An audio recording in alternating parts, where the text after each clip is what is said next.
네, 안녕하세요. BSI 코리아 마케팅팀 팀장 허송미라고 합니다. 오늘 바쁘신 가운데 먼저 저희 세미나에 참석해 주셔서 너무 감사의 말씀드립니다. 저희 우선 사전에 공지사항을 먼저 좀 말씀을 드리겠습니다. 지금 이제 참석하신 모든 분들께서는 아마도 줌을 써보셨을 테지만 오늘 같은 경우는 저희가 웨비나 세션으로 되어 있기 때문에 자동으로 음소거가 되어 있고 그리고 비디오가 없음으로 세팅이 되어 있습니다.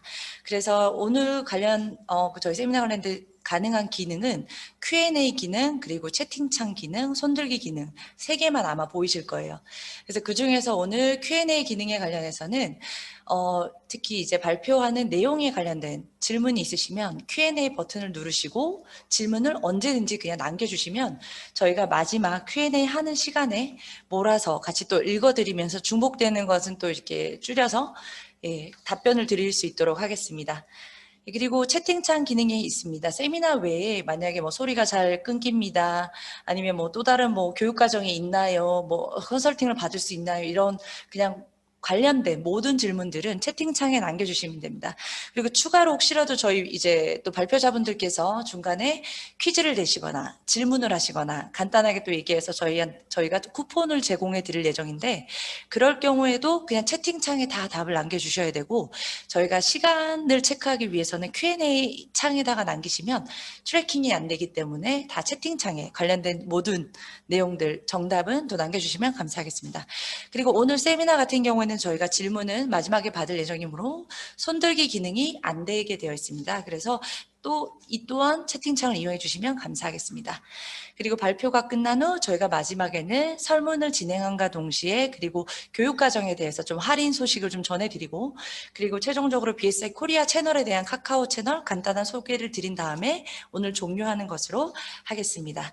그래서 우선 저희 지금 화면에 그 발표자 두 분을 잠깐 소개를 해드리고 그 다음에 저희가 그 전체적인 회사 소개 간단하게 하고 지금 보시는 것처럼 첫 번째 발표인 이제 이현준 심사원을 통해서 비즈니스 연속성 협회 호라이즌 스캔 리포트인 이제 2021년 버전에 대한 주요 결과에 대한 내용과 그 다음에 22301 또 많이 아시는 것처럼 비즈니스 연속성 관리에 대한 국제표준의 개정본에 대한 주요 요구사항을 좀 이해하실 수 있는 그런 자리를 마련해 보았습니다. 그리고 두 번째 세션으로는 저희 특히 KIT 밸리 전문위원님이시자 또한 또 BSI 심사원이시고 또 현재 성균관대에서 겸임교수를 하고 계신 저희 이호준 박사님께서 22301 개편에 따른 분석 과정에 대해서 좀 구체적으로 좀 설명을 드릴 예정입니다. 특히 저희 두 분께서 좀 많이 바쁜 일정을 그래도 많은 분들께 좀 이 짧은 시간이지만 이 시간을 통해서 한 번에 좀 쉽게 이해할 수 있게 도움을 드리고자 저희가 준비한 세미나니까 오늘 바쁘시더라도 끝까지 좀 같이 참석해 주시면 감사하겠습니다. 네. 그리고 저희 잠시 제가 저희 두 분의 발표자를 소개하고 그리고 제가 회사 소개로 넘어가도록 하겠습니다. 제가 잠깐 화면을 공유를 중지를 하고 저희 BSI에서는 이현준 전문위원께서 이따가 이제 바로 제가 회사 소개를 한 다음에 발표를 해주실 예정이고 그다음에 여기 또 화면에 보이시는 이호준 박사님께서 그다음 발표를 해주실 예정입니다. 네, 두 분 잠깐 인사 한 번씩 해주시겠습니까? 안녕하세요. 이렇게 온라인으로 또 뵙게 됐습니다. BSI 이현준 심사원입니다. 반갑습니다.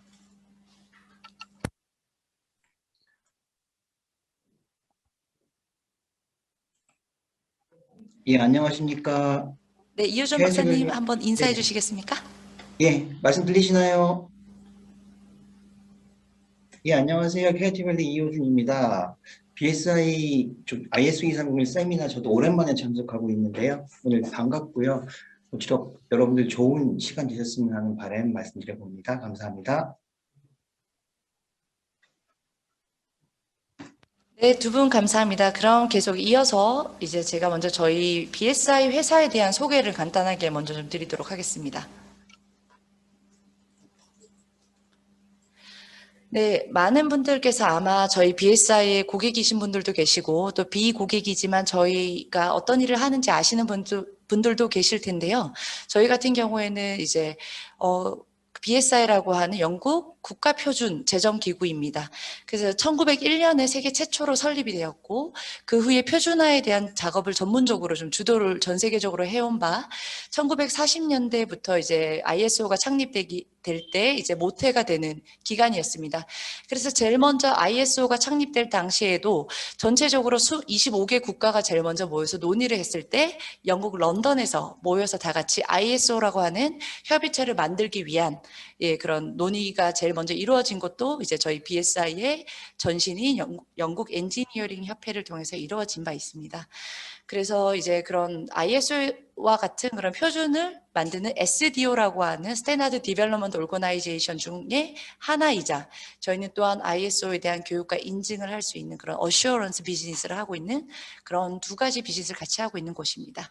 그래서 저희 본사에서는 매년 3,000개 정도의 표준을 계속해서 만들고요. 그 표준 관련해서는 뭐 BS와 같은 영국의 국가 표준도 있지만 파스와 같은 이제 법령 표준이자 산업계 표준도 있고 또한 ISO에 직접적으로 좀 참여를 하기도 합니다. 그리고 매년 또 이제 아웃 오브 데이트 된 그런 표준들은 또 철회를 함을 통해서 계속해서 산업계 전체 분야에서 일관된 지식을 전달할 수 있게 그리고 그걸 계속해서 업투데이트해서 최신 버전으로 유지하는 것이 저희의 또 사명 중에 하나입니다. 그리고 보시는 것처럼 메이킹 엑셀런서 헤빗이라고 해서 이 말이 사실은 우수함을 습관화한다 이런 말이 될 수도 있는데 결국에는 표준이라고 하는 모두가 많은 사람이 동의한 그런 툴을 통해서 조직이 쉽게 우수 사례를 내재화할 수 있게 도와드리는 게 저희의 또 스트랩 라인으로 슬로건으로 또 말씀드릴 수가 있겠습니다. 네, 방금 말씀드렸던 것처럼 이제 올해로서 그 역사가 거의 120년이 되었고요. 그래서 ISO에서는 창립 회원이자 그리고 유럽 표준화 기구에서는 또 연구이사 자격을 보유를 하고 있습니다. 최근에 브렉시트 이후에도 저희가 계속해서 연구이사 자격은 보유를 하고 있고요. 여전히 유럽 국가는 아니지만 투표권을 똑같이 행사를 하고 있습니다. 그래서 향후에도 의료기기라던가 이제 건설 쪽이라던가 그런 가스용품 여러 가지 그런 좀 안전성과 관련된 높은 안전성과 관련된 그런 좀 주요한 분야에 대해서는 계속해서 투표권과 의결권을 가지고 있습니다. 전 세계 190여 개 국가에 저희가 현재는 8만 6천여 고객사를 보유를 하고 있고요. 그리고 저희가 특히 좀 자부심을 갖고 있는 부분들은 이제 주요 ISO 표준들의 전신 문서들을 많이 개발한 바 있습니다. 네, 저희 BSI 직원은 전 세계 4,600여 명의 직원이 있습니다. 그리고 1년에 약 20만 명이 넘는 이제 교육생과 그 다음에 23만 2천여일에 해당하는 심사를 동시에 진행을 하고 있습니다. 그래서 만약에라도 글로벌 사업이 좀 비중이 크신 분들 같은 경우에는 저희를 통하시면 전 세계 사업장 대부분을 동시에 대응이 가능하십니다. 네, 많은 분들이 알고 계신 ISO 9001과 같은 품질 경영 시스템의 전신 문서도 BS5750이라고 하는 저희가 만들었던 표준에서 시작이 되었습니다. 그 외에도 전 세계에서 가장 많이 쓰이는 표준 탑 10 중에서 거의 5개가 저희가 만든 표준에서 다 시작이 되었습니다. 저희가 이제 정보보호 경영 시스템 같은 경우, 그 다음에 비즈니스 연속성 같은 경우에도 저희가 국내에서 거의 최초로 들여와서 현재까지 업데이트되고 개정되는 동안 같이 팔로우업을 하면서 저희 고객사뿐만 아니라 오늘과 같은 무료 세미나를 통해서 좀 많은 분들에게 최신 소식을 좀 전해드리고자 노력을 하고 있습니다. 저희가 국내에서는 이제 주로 ISO 국제표준에 대한 인증, 심사, 교육에 대해서 제공을 해드리고 있습니다. 그래서 여기 보시는 것처럼 이제 QEHS와 같은 품질, 환경, 그다음에 안전보건에 대한 것뿐만 아니라 또 최근에 ESG라고 하는 불리는 것들에 대한 특히 환경 쪽에 대해서는 14090과 같은 이제 그런 기후변화 적응이라던가 그다음에 또 그 외에도 제품 인증, 마스크에 대한 인증이나 CE 인증, 그다음에 특히 영국의 브렉시트 이후에 특히나 그 영국 고유의 또 UKC의 마크가 생겼기 때문에 그런 제품 인증까지 아울러서 저희가 ICT 그리고 환경 그리고 제품 인증 그다음에 기업에 대한 거버넌스, 컴플라이언스까지 전체적으로 프로그램을 다 다루고 있습니다. 네, 교육의 내용에 대해서는 저희가 이제 현장에서 저희 여기로 오셔서 집체 교육을 들으시는 것도 있고 저희가 강사분들을 이제 파견해서 회사로 직접 방문을 드리는 교육도 있고요. 그다음에 저희가 온라인을 통해서 이미 이제 만들어진 그런 프로그램을 직접 언제든 원하는 시간에 보실 수 있는 일원이 있고 또 실시간으로 원격으로 교육을 회사에서 앉으셔서 바로바로 들으실 수 있는 라이브 러닝이 있습니다. 네, 그럼 이제 오늘 본격적인 발표를 시작하도록 하겠습니다. 저희 이제 제일 먼저는 BSI의 이현준 전문위원님께서 특히 BCM 쪽에 거의 선구자라고 선구자 중 한 분이라고 말씀드릴 수 있겠습니다. BCI 리포트와 그 다음에 개정에 대한 주요 내용을 잠깐 들어보고 또 다음 세션으로 넘어가겠습니다. 이현주 위원님 나와주세요. 예, 제가 화면 공유하겠습니다.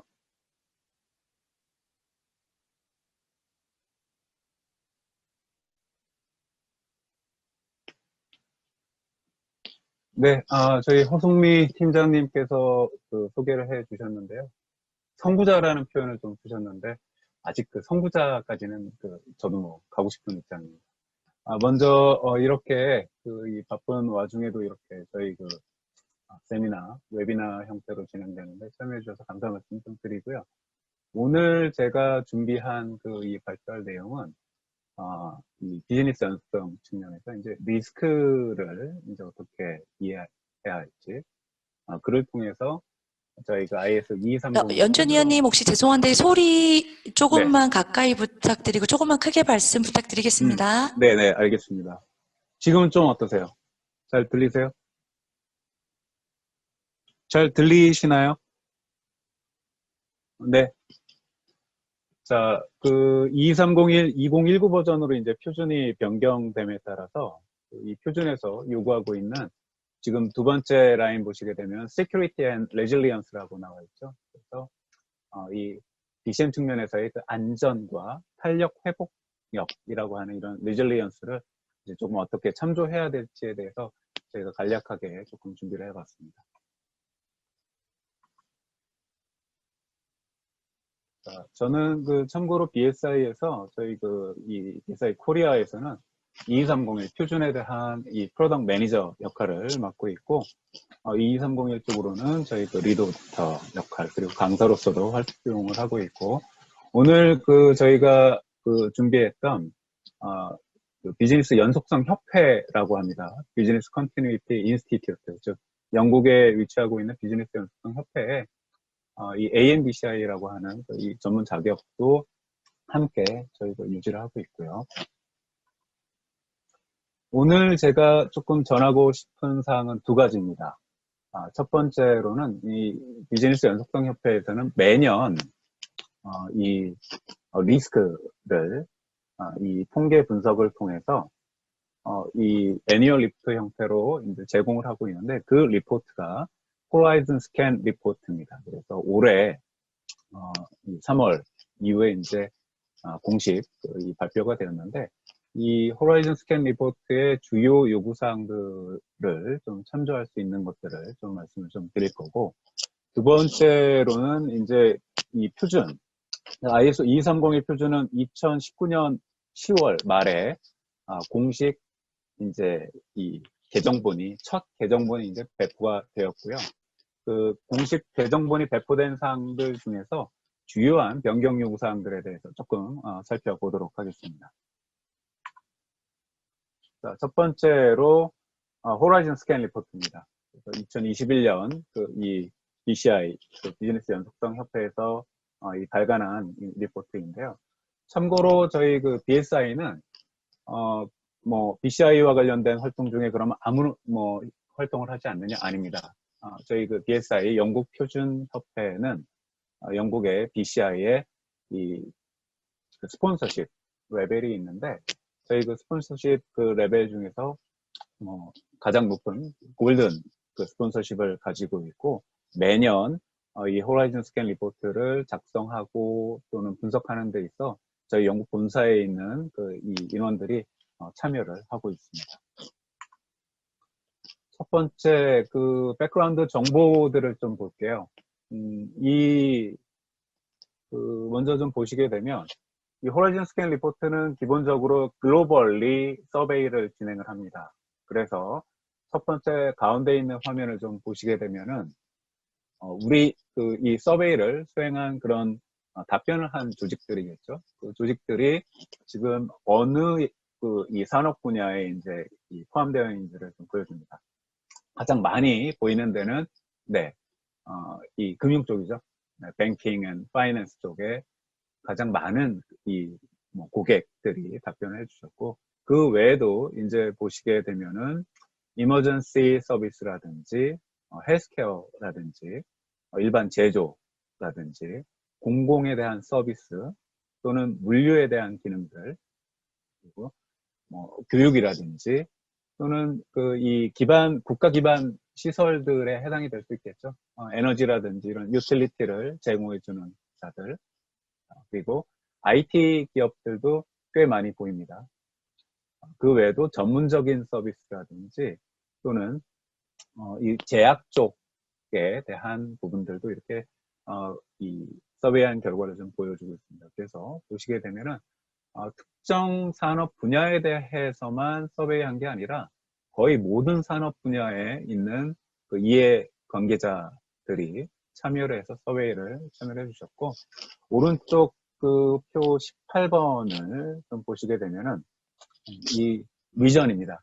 지역별로 지금 그 이 서베이한 결과를 보게 되면 유럽에 소재하고 있는 이 기업들이 가장 많이 답변을 해주었고, 그 다음에 이제 북미권, 그리고 저희 에이펙 쪽, 그리고 호주, 아프리카, 그리고 중동 이런 순으로 이 글로벌 많은 리전들의 이제 지역적으로 속해 있는 그 기업들이 참여를 해줬습니다. 다음 또 백그라운드 정보를 좀 보시게 되면은, 그러면 대략 어느 정도 종업원 수가 우리 이 조직에 속해 있는지를 좀 보시게 되면은, 예를 들어 뭐 10명 이하의 굉장히 작은 규모의 기업들도 이제 보이고요. 그리고 500명 이상 되는 기업들, 그리고 많게는 10만 명 이상 되는, 즉 굉장히 작은 소기업부터 해서 중견기업, 그리고 대기업군까지 이 서베이 결과를 다 망라를 하고 있고요. 그 다음 이제 20번 표를 좀 보시게 되면은, 이 장표는 이제 매출에 대한 사항입니다. 이 유로로 100만 유로니까 대략 한 14억 정도 될까요?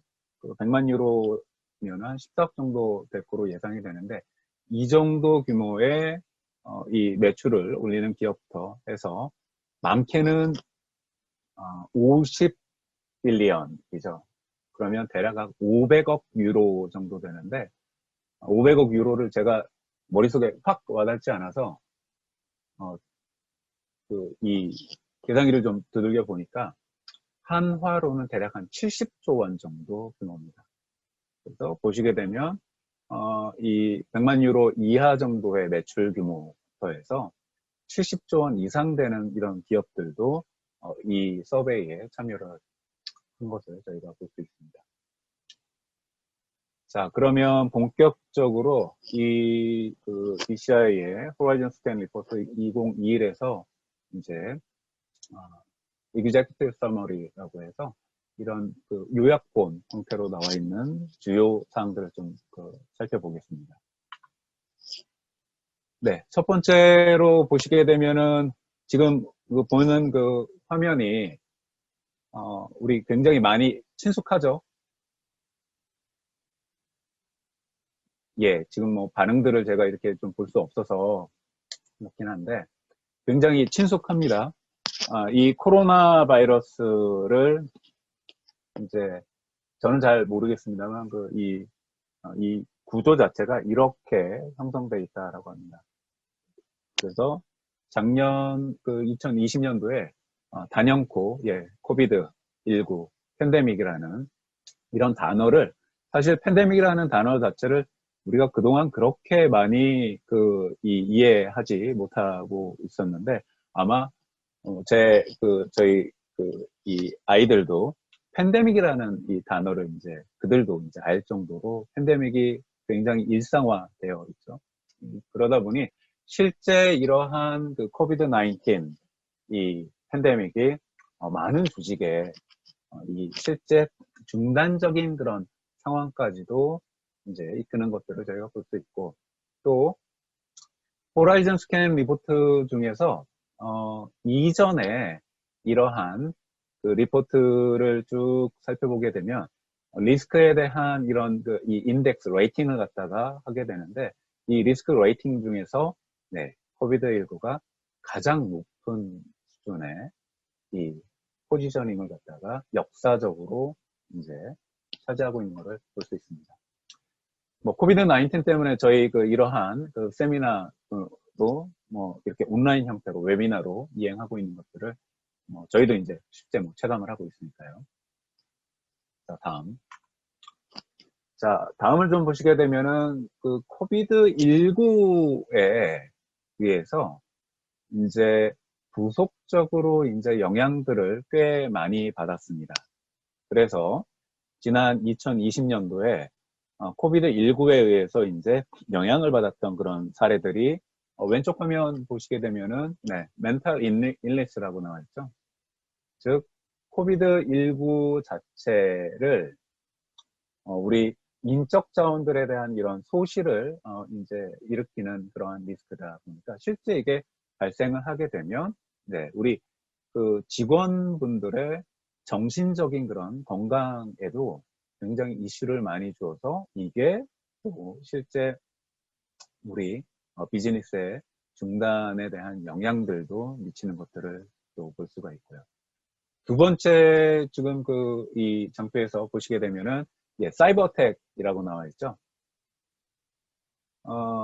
이 사이버 어택을 통해서 또 영향들을 꽤 많이 받았습니다. 우리 비즈니스에. 그러면 이 사이버 어택이 왜 이렇게 많이 영향을 주었을까요? 혹시 채팅창에 조금 남겨주셔도 좋습니다.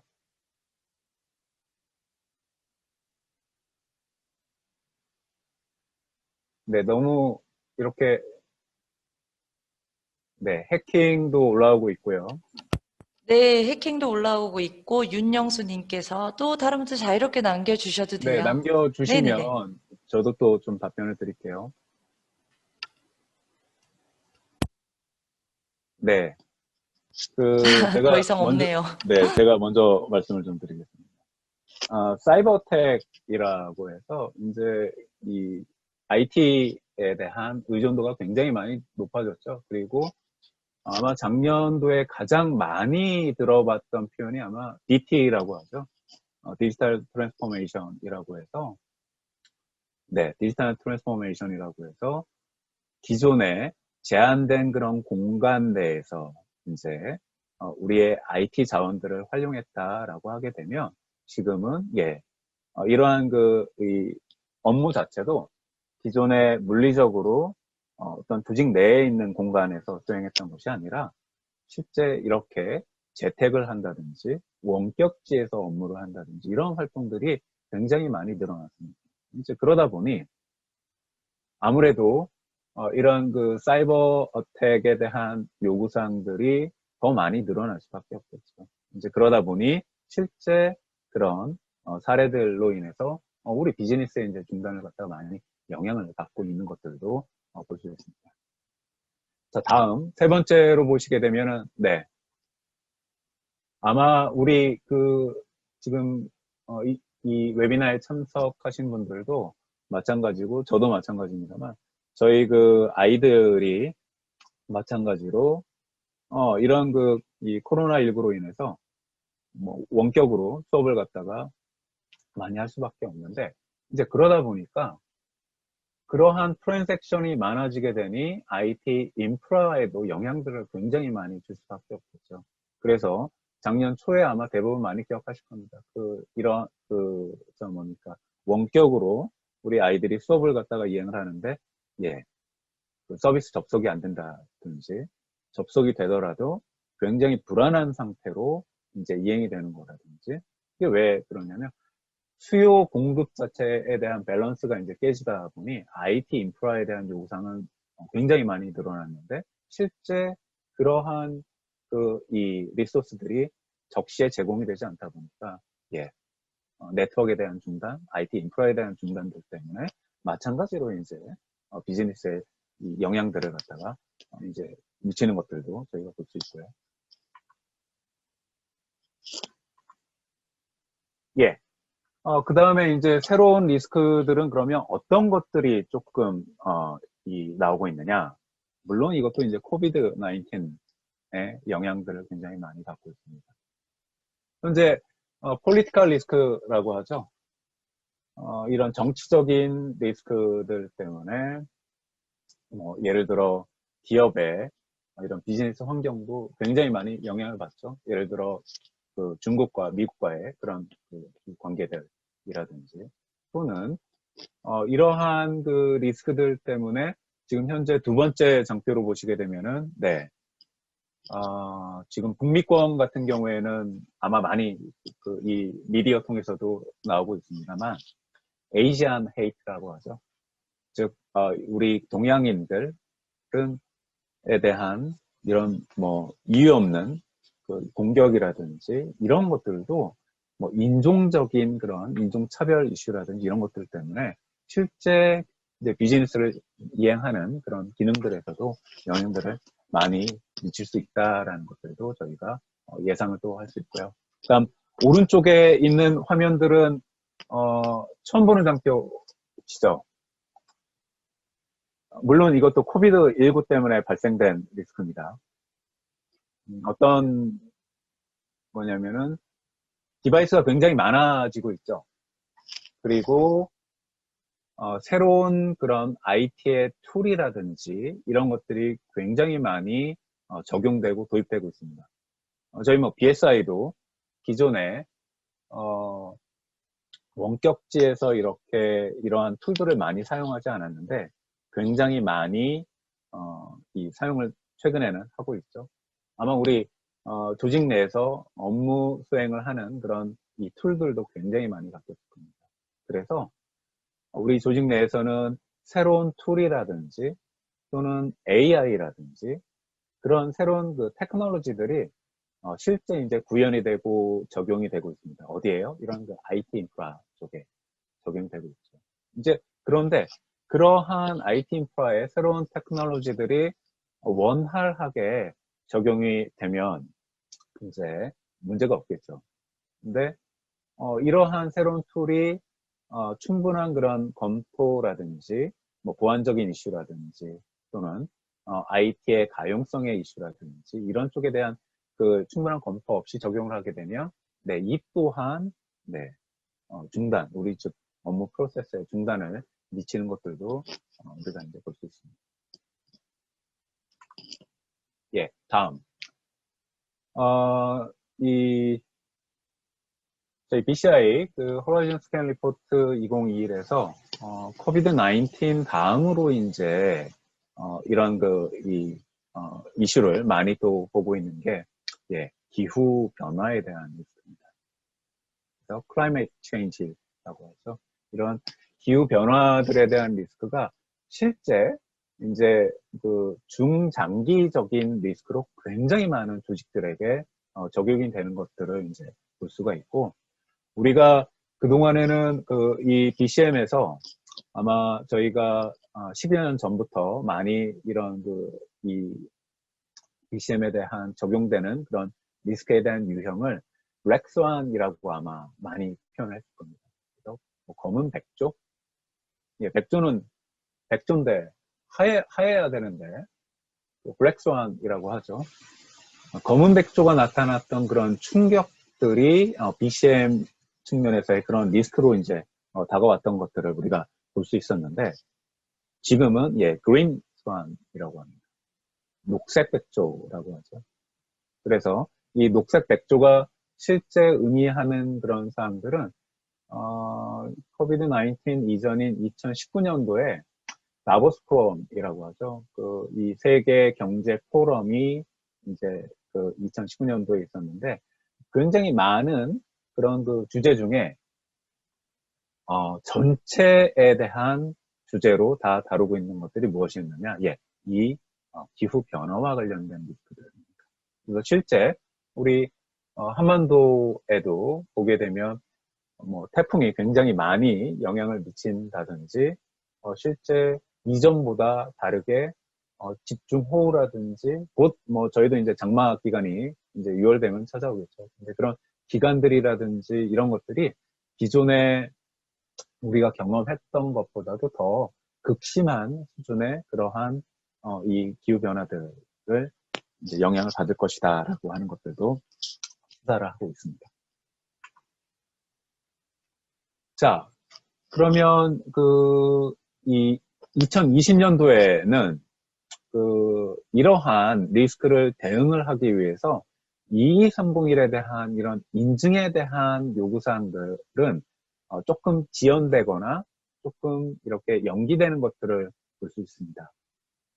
그러나 이런 이 리스크를 대응을 하기 위한 그런 프레임워크에 대한 요구사항으로는 네, 여전히 22301에서 요구하는 그런 그 표준에 대한 요구사항을 우리 조직에서의 리스크를 대응을 하기 위한 그런 프레임워크로는 계속 전략적으로 사용을 하고 있다는 것도 볼 수 있고요. 그리고 실제 이런 그 팬데믹에 대한 그런 영향들이 그동안 우리가 준비해왔던 BCM에 대한 그런 프로그램들이 효과적으로 작동하고 있는지에 대한 이런 요구사항들도 한편으로는 저희가 살펴볼 수 있는 그런 계기가 됐다라는 것들이 이 호라이즌 스캔 리포트에 굉장히 많은 그런 이 답변을 해주었던 고객들이 이제 이런 답변들을 해주고 있습니다.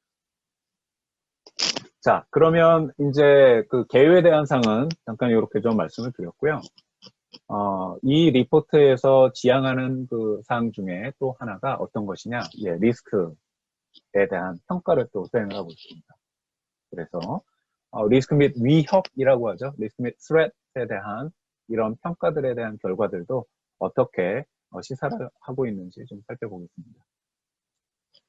자, 이 리포트, 즉 이거는 작년 서베이를 한 결과로서 지난 12개월 동안 위협 또는 리스크 평가를 통해서 실제 이러한 지난 12개월 동안의 중단의 그런 그 원인을 초래했던 그런 리스크들이 어떤 것들이었느냐라는 것들을 이제 보게 되면 예, non-occupational disease, 즉 COVID-19이 18.6이라는 제가 말씀드렸죠. 가장 높은 그 리스크 인덱스 웨이팅을 그동안 BCI에서 서베이한 결과 중에서 18.6이라는 건 가장 높은 수준을 나타내고 있다는 거 말씀을 드렸고, 두 번째로 예, 물론 헬스 인시던트이긴 합니다만 이러한 헬스 인시던트가 예, 코로나 바이러스를 통해서 이제 야기가 됐고 또 영향을 주었던 그런 그 헬스 인시던트도 네, 굉장히 높은 수준들을 보이고 있습니다. 그 다음으로는 네,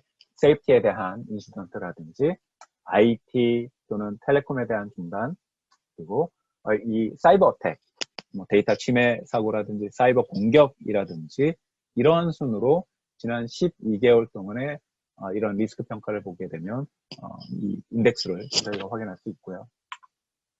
자, 이거는 이제 세부 사항들을 좀 쭉 나열하고 있습니다. 이제 쭉 보시게 되면 그 COVID-19이 가장 높고요. 5가지 그 이전 슬라이드에서 말씀드렸던 거 이외에 쭉 보시게 되면은 네, 서플라이 체인에 대한 중단이 예, 왼쪽 하단에 8번을 보시게 되면 예, 공급망에 대한 그런 중단들도 굉장히 우리 조직에게 많이 영향을 미쳤고 또 이런 규제적인 변화에 대해서 적시에 대응을 하지 못함으로 인해서의 이러한 리스크들, 즉 이러한 리스크들은 눈에 실제 보이지 않는 리스크들이죠. 즉 인텐저블한 그런 리스크들도 영향을 많이 주고 있다라는 것들도 볼 수 있고요. 그 다음에 저희 그 주요하게 시사점으로 조금 볼 수 있는 것들은 네, 13번 보이시죠? 네, 새로운 테크놀로지들, 즉 IoT라든지 AI라든지 또는 빅데이터와 같은 새로운 그런 그 테크놀로지 기술들이 우리 조직에게 적용이 될 때에 그런 우리 조직에서 이러한 그 신기술에 대한 요구사항들을 적시에 또는 적절하게 리뷰하지 못한 상태에서 적용하게 되면 그 또한 우리 리스크로도 존재할 수 있죠. 그리고 프로덕트 세이프티라든지 이런 이 정치적인 변화 이슈라든지 자연재해 쭉 이런 순으로 이제 보여지는 것들도 저희가 볼 수 있습니다. 자, 이전 장표, 지금 보시는 장표는 글로벌 서베이를 한 결과입니다. 다음 장표는 APEC이에요.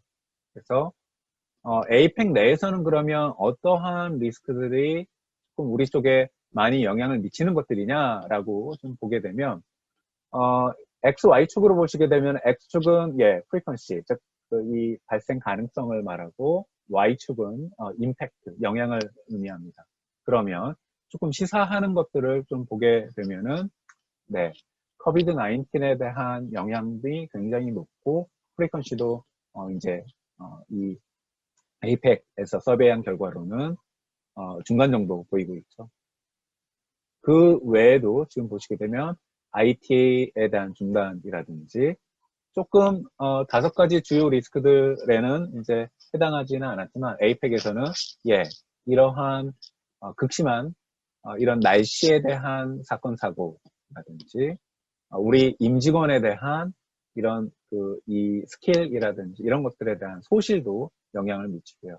사이버 어택, 세이프티 인시던트 이런 것들이 에이펙 쪽에서 서베이한 결과로서 보여지고 있습니다. 자, 그러면 이건 서베이한 그 리스크 위험 평가를 지난 12개월 동안에 수행했던 결과들을 이제 보여지고 있는데요. 이 장표는 무엇이냐? 실제 이러한 리스크들이 발생해서 우리 비즈니스에 중단 영향을 미쳤던 케이스들을 이제 보여주고 있습니다. 어떤 것들이 이제 보이냐면은 예, 제일 높은 수치죠. 가장 길게 보이는 파란색입니다. 코비드 19 팬데믹이 가장 압도적으로 영향을 많이 미쳤고요.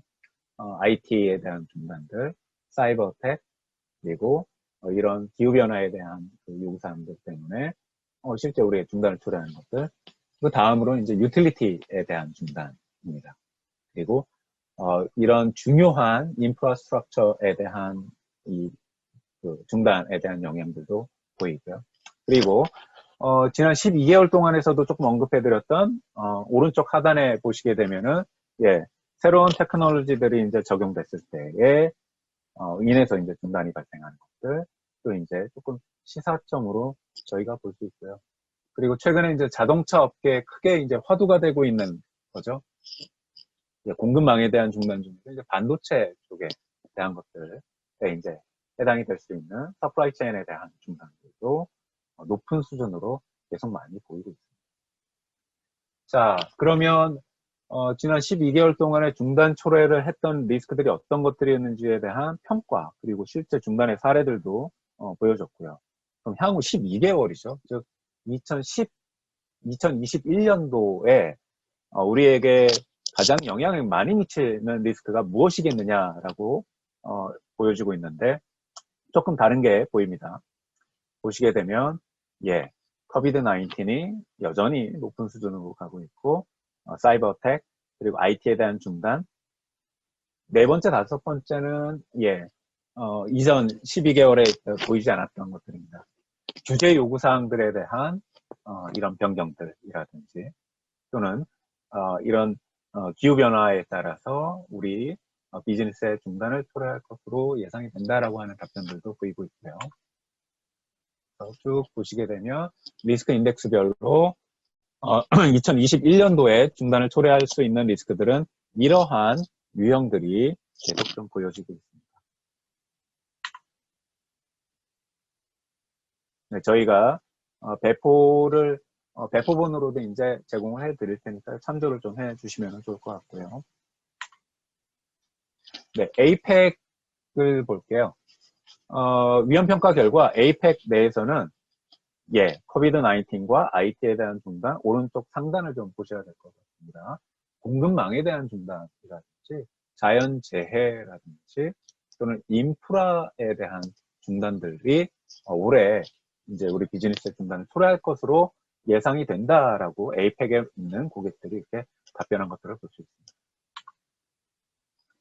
자, 그러면 중단에 대한 그런 영향, 결과는 어떤 것들이 있었습니까? 라고 하는 결과를 지난 12개월 동안에 실제 중단에 대한 영향을 받았던 그런 이 기업들이 답변을 해준 결과를 보게 되면, 네, 실제 이런 비즈니스 교역을 하는 데 있어, 즉 국제 교역을 하는 데 있어서의 영향을 많이 미치고 있는 것들, 그리고 인슈런스 코스트가 이제 뭐 감소하는 거라든지 또는 이런 이 인더스트리 피어들과의 즉 산업계의 많은 그런 요구사항, 이 산업계의 많은 조직 또는 기관들과의 이런 그 요구사항들을 서로 합의할 수 있는 것들.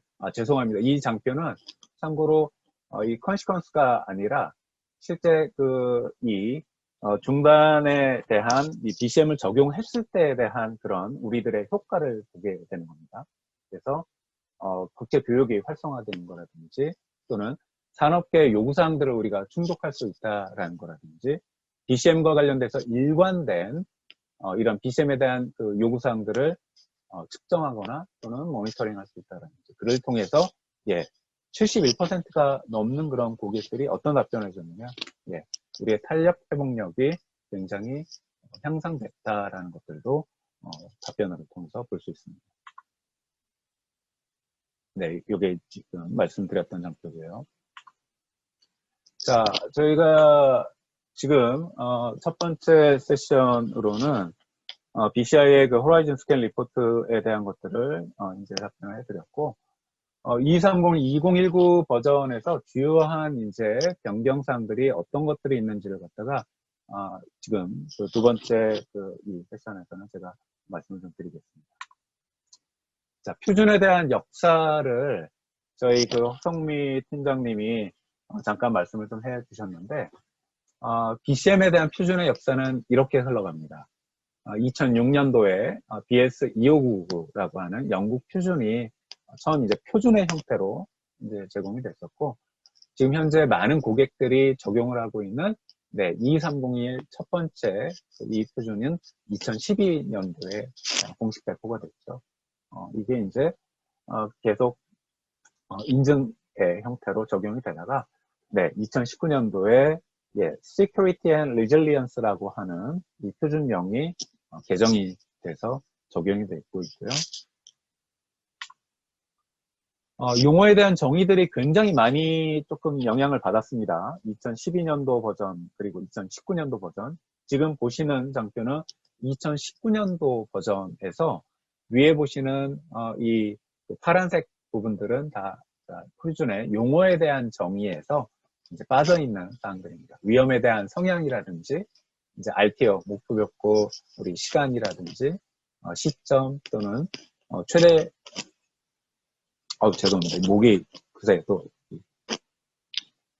MTPD 최대 중단 허용 기간이라든지 마오라든지 이런 그 용어에 대한 정의들이 2012년도 버전에서 2019년도 버전으로 이제 적용이 되면서 삭제가 되었고 추가된 요구사항들은 이제 중단이라고 하는 disruption 그리고 영향에 대한 그런 용어에 대한 정의들이 추가된 것들을 볼 수 있습니다. 자, 이번 장표에서 보시는 것들은 그러면 새로 또는 변경된 주요한 그런 요구사항들은 어떤 것들이 있느냐? BCM의 이제 6.3항, 앞에 보이는 숫자는 이제 그 조항입니다. 표준에. BCM의 이제 변경에 대한 기획을 어떻게 이행할 건지에 대한 요구사항들이 추가가 되었고, 저희 그 8.3항이면 BC에 대한 전략이라는 요구사항으로 들어가 있었는데, 이게, BC에 대한 전략 및 솔루션이라는 형태로 변경이 되었고, BC에 대한 우리 문서화, 역량들에 대한 이런 평가 요구사항들이 기존에 존재했었습니다. 9.1.2항에서 그런데 8.6으로 이제 굉장히 많이 확장 적용된 것들을 볼 수가 있고요.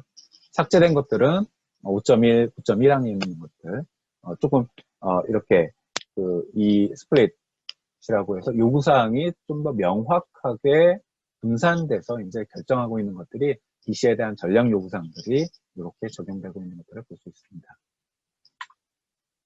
자, 보시게 되면,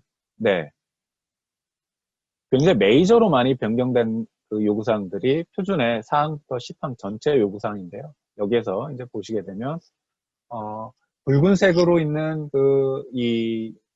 요구사항들은 크게 그렇게 많이 변경되지는 않았습니다. 그런데 굉장히 많이 변경된, 적용된 요구사항들이, 우리 플랜드 체크 액트 중에 2에 해당하는 오퍼레이션에 대한 요구사항들이 꽤 많이 변경된 것들을 볼 수가 있죠. 자, 그러면 이제 우리 주요 변경된 요구사항들을 다 다룰 수는 없고요. 오늘 그 웨비나 통해서는 주요하게 조금 변경된 요구사항들이 어떤 것들이 있는지를 좀 살펴보겠습니다. BCM에 대한 변경에 대한 그런 그 기획이라고 하죠. Planning Changes라고 나와 있는데, 어떻게 나와 있느냐? 자, 우리 조직은, 네, 이러한 변경에 대한 목적과 잠재적인 그런 그 결과들도 고려해야 한다라고 나와 있고요. 그 다음 장표 이어가면서 제가 또 질문을 좀 드릴게요. 그 다음에, 예, BCMS에 대한 인테그리티, 무결성, 완전성을 고려해야 된다라고 합니다. 그러면 변경에 대한 기획을 할 때 BCMS에 대한 완전성을 고려한다라고 하게 되면 어떠한 것들을 조금 살펴봐야 될까요? 채팅창에 조금 답변을 주셔도 좋을 것 같습니다.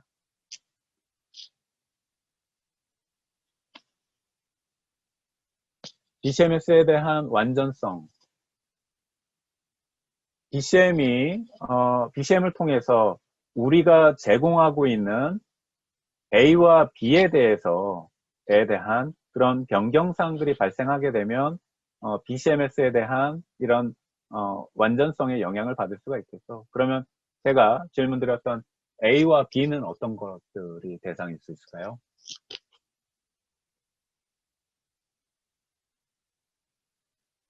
채팅창에 남겨주시면 저희 꼭 정답은 없습니다. 그런데 채팅창에 남겨주시면 질문이 너무 어렵다고요? 네, 제가 답변을 드리겠습니다. 네, BCM이 목표로 하는 건 무엇이냐? 네, 우리가 제공하는 제품과 서비스들이 중단에 대한 사항들이 발생했을 때, 즉 중단적 상황일 때, 네, 제품 서비스를 계속 연속해서 제공해 줄 수 있는 것들이 우리 조직의 인텐트죠. BCM에 대한 인텐트가 해당이 될 수 있습니다. 의도가 될 수 있죠.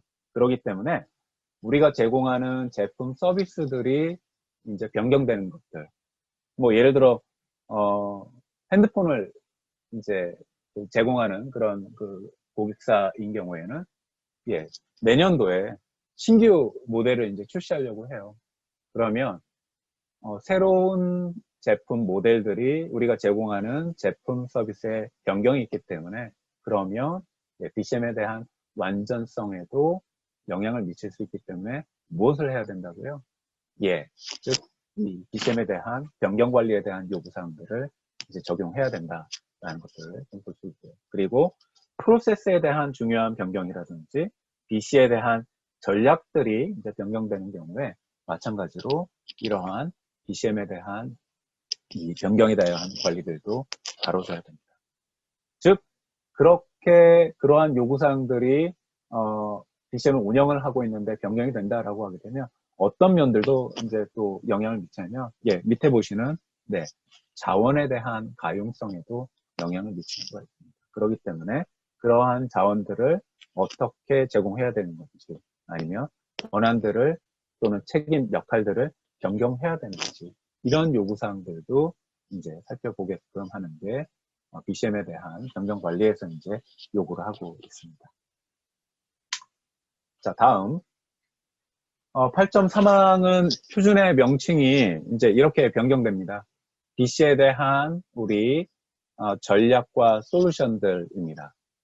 그런데 BC에 대한 전략 솔루션들은 이제 기본적으로 BIA와 위험 평가를 통해서 어떠한 그런 우리가 제공하는 제품 서비스들의 중단을 초래할 수 있는 리스크들이 무엇이고 또 우리가 긴급하게 어떠한 중요한 즉 핵심 표준에서는 이 우선순위가 부여된 액티비티라고 해요. Prioritized Activity라고 하는데 그러한 핵심 업무들을 이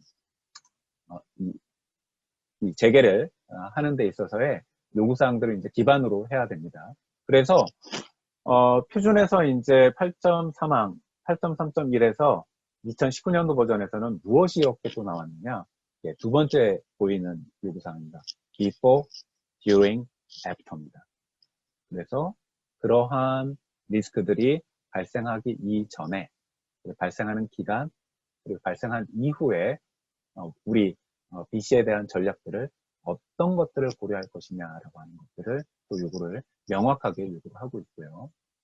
그래서 네, 핵심 업무들은 그러한 BC에 대한 전략 솔루션들은 맨 위에 이제 보시게 되면은 네, 타임 프레임이라고 하는 요구사항들, 그리고 MBCO라는 요구사항이 이제 용어에 대한 정의에서 빠졌기 때문에 복구 목표 수준에 대한 그런 요구사항들을 이제 최대 수용, 최소 minimum acceptable capacity라는 그런 요구사항으로 이제 풀어서 요구를 하고 있는데요.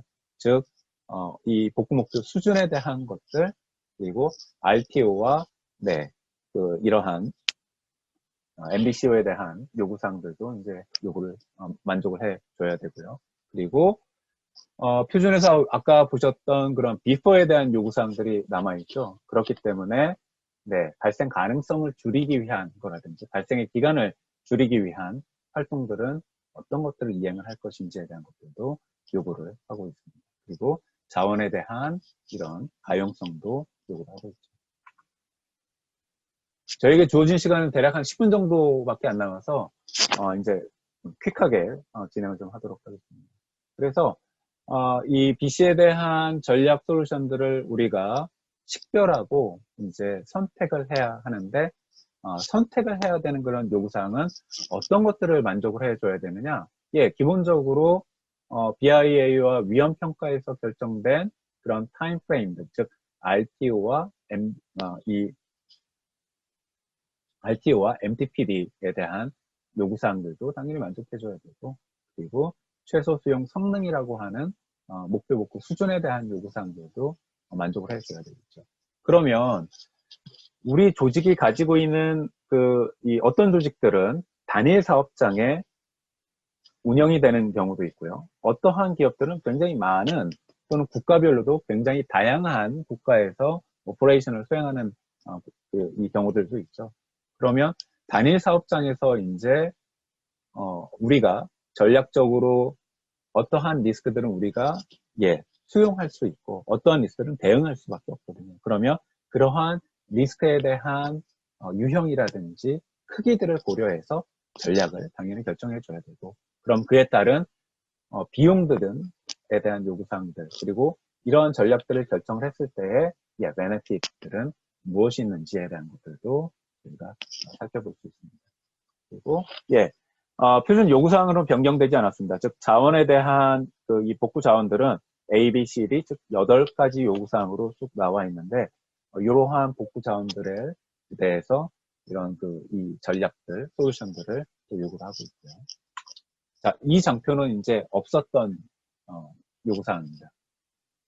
즉 BC에 대한 임플멘테이션, 즉 전략 솔루션들에 대한 이 임플멘테이션, 즉 실행에 대한 요구사항들이 이제 포함이 되어 있는데 이전 표준에서는 우리가 이제 우리의 BC 전략과 솔루션들이 실제 효과적으로 작동하고 있다라고 하는 것들은 BC에 대한 훈련을 수행을 한다든지 위험에 대한 조치 활동으로 이제 요구를 하고 있는데 그러면 그런 조치 활동으로만 또는 훈련으로만 끝나는 게 아니라 실제 우리의 전략과 솔루션들이 아까 위에서 보시게 되면은 이 BC 전략과 솔루션들은 before, during, after였거든요. 즉 이런 인시던트가 발생하기 이전과 그 기간 그리고 이후에 우리의 전략들이 과연 효과적으로 작동될 수 있는지에 대한 그런 요구사항들을 이번 변경된 요구사항에서는 실행에 대한 요구사항들도 살펴보게끔 하는 것들이 새롭게 이제 조금 없었던 요구사항들이 적용됐던 것들을 볼 수 있습니다. 제게 주어진 시간은 이제 이 발표를 다 해드린 것 같고요. 혹시 질문하실 사항들이 있으시면은 채팅창에 남겨주시면 제가 답변 드리도록 하겠습니다. 네, 이현준 위원님 발표 감사합니다. 저희 마지막 하나만 좀 정정하겠습니다. 질문 있으시면 저희 Q&A에 남겨주시면 감사하겠습니다. Q&A에 남겨주시면 저희 네, 그 이호준 박사님께서 발표하시고 나서 한꺼번에 네, 답변해 드려도 한꺼번에. 좋을 것 같아요. 네. 네, 네, 그렇게 네, 하겠습니다. 감사합니다. 네, 감사합니다. 네, 이효준 박사님 혹시 화면 공유 예, 부탁드리겠습니다. 화면 공유하겠습니다.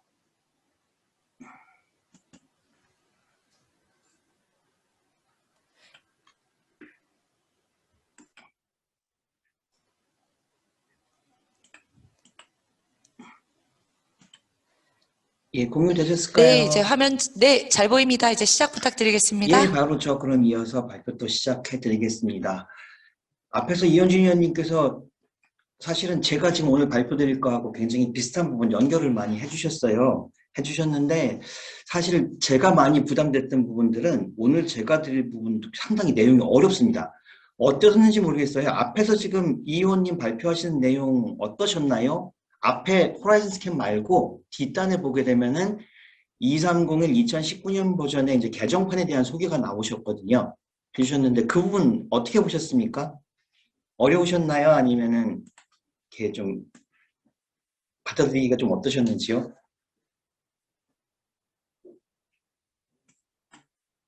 여기 뭐 아직 아, 네, 다른 말씀, 어렵다고 하시는 분들이 좀 계시네요. 네, 그렇죠. 조금 그러실 것 어려웠다고, 네. 같으세요. 예. 사실은 그래서 제가 오늘 드릴 내용도 같은 내용들, 아까 말씀드렸던 지금 2019년 버전에 새로 개정된 부분이요. 이 개편이라고 저는 적었습니다. 이 부분에 조금 더 섬세한 부분들을 이제 만지려고 해요. 그러기 위해서는 지금 제가 오늘 이제 사전에 말씀드릴 부분들은 앞단의 2012년 버전에 대한 어느 정도 지식 갖고 계신 분이 아마 듣기가 많이 편하실 거다라는 말씀을 전제 조건으로 좀 드리겠습니다. 너무 죄송한 말씀인데 이거 짧은 시간 내에 그것까지 한꺼번에 다 이렇게 수용하고 가기에는 좀 한계가 있어서요. 좀 다소간에 어려움이 있더라도 가급적 그거를 쉽게 좀 질문 드렸던 이유가 좀 쉽게 설명을 드리고자 했던 부분이니까 그 양해해 주시고요. 제가 오늘 말씀드릴 내용은 ISO 230을 개편에 따른 BCMS 분석 과정이라고는 제목은 적어놨습니다. 그리고 저는 이호준이라고 하고요. 지금 현재는 KT밸리 전문위원으로 있습니다. 사실은 BSI 코리아가 지금 계속 진행해 오셨던 이 2301의 세미나 있잖아요. 계속 저는 처음에 시작할 때는 주로 이제 참관하는 쪽으로 시작했고요. 중간에 이제 제가 예전에 혹시 제가 기억하고 계시는 분들은 이 세미나 계속 왔었으니까요. 컨설팅을 한참 2301 컨설팅만 전문적으로 계속 할 때가 한 10몇 년 있었습니다.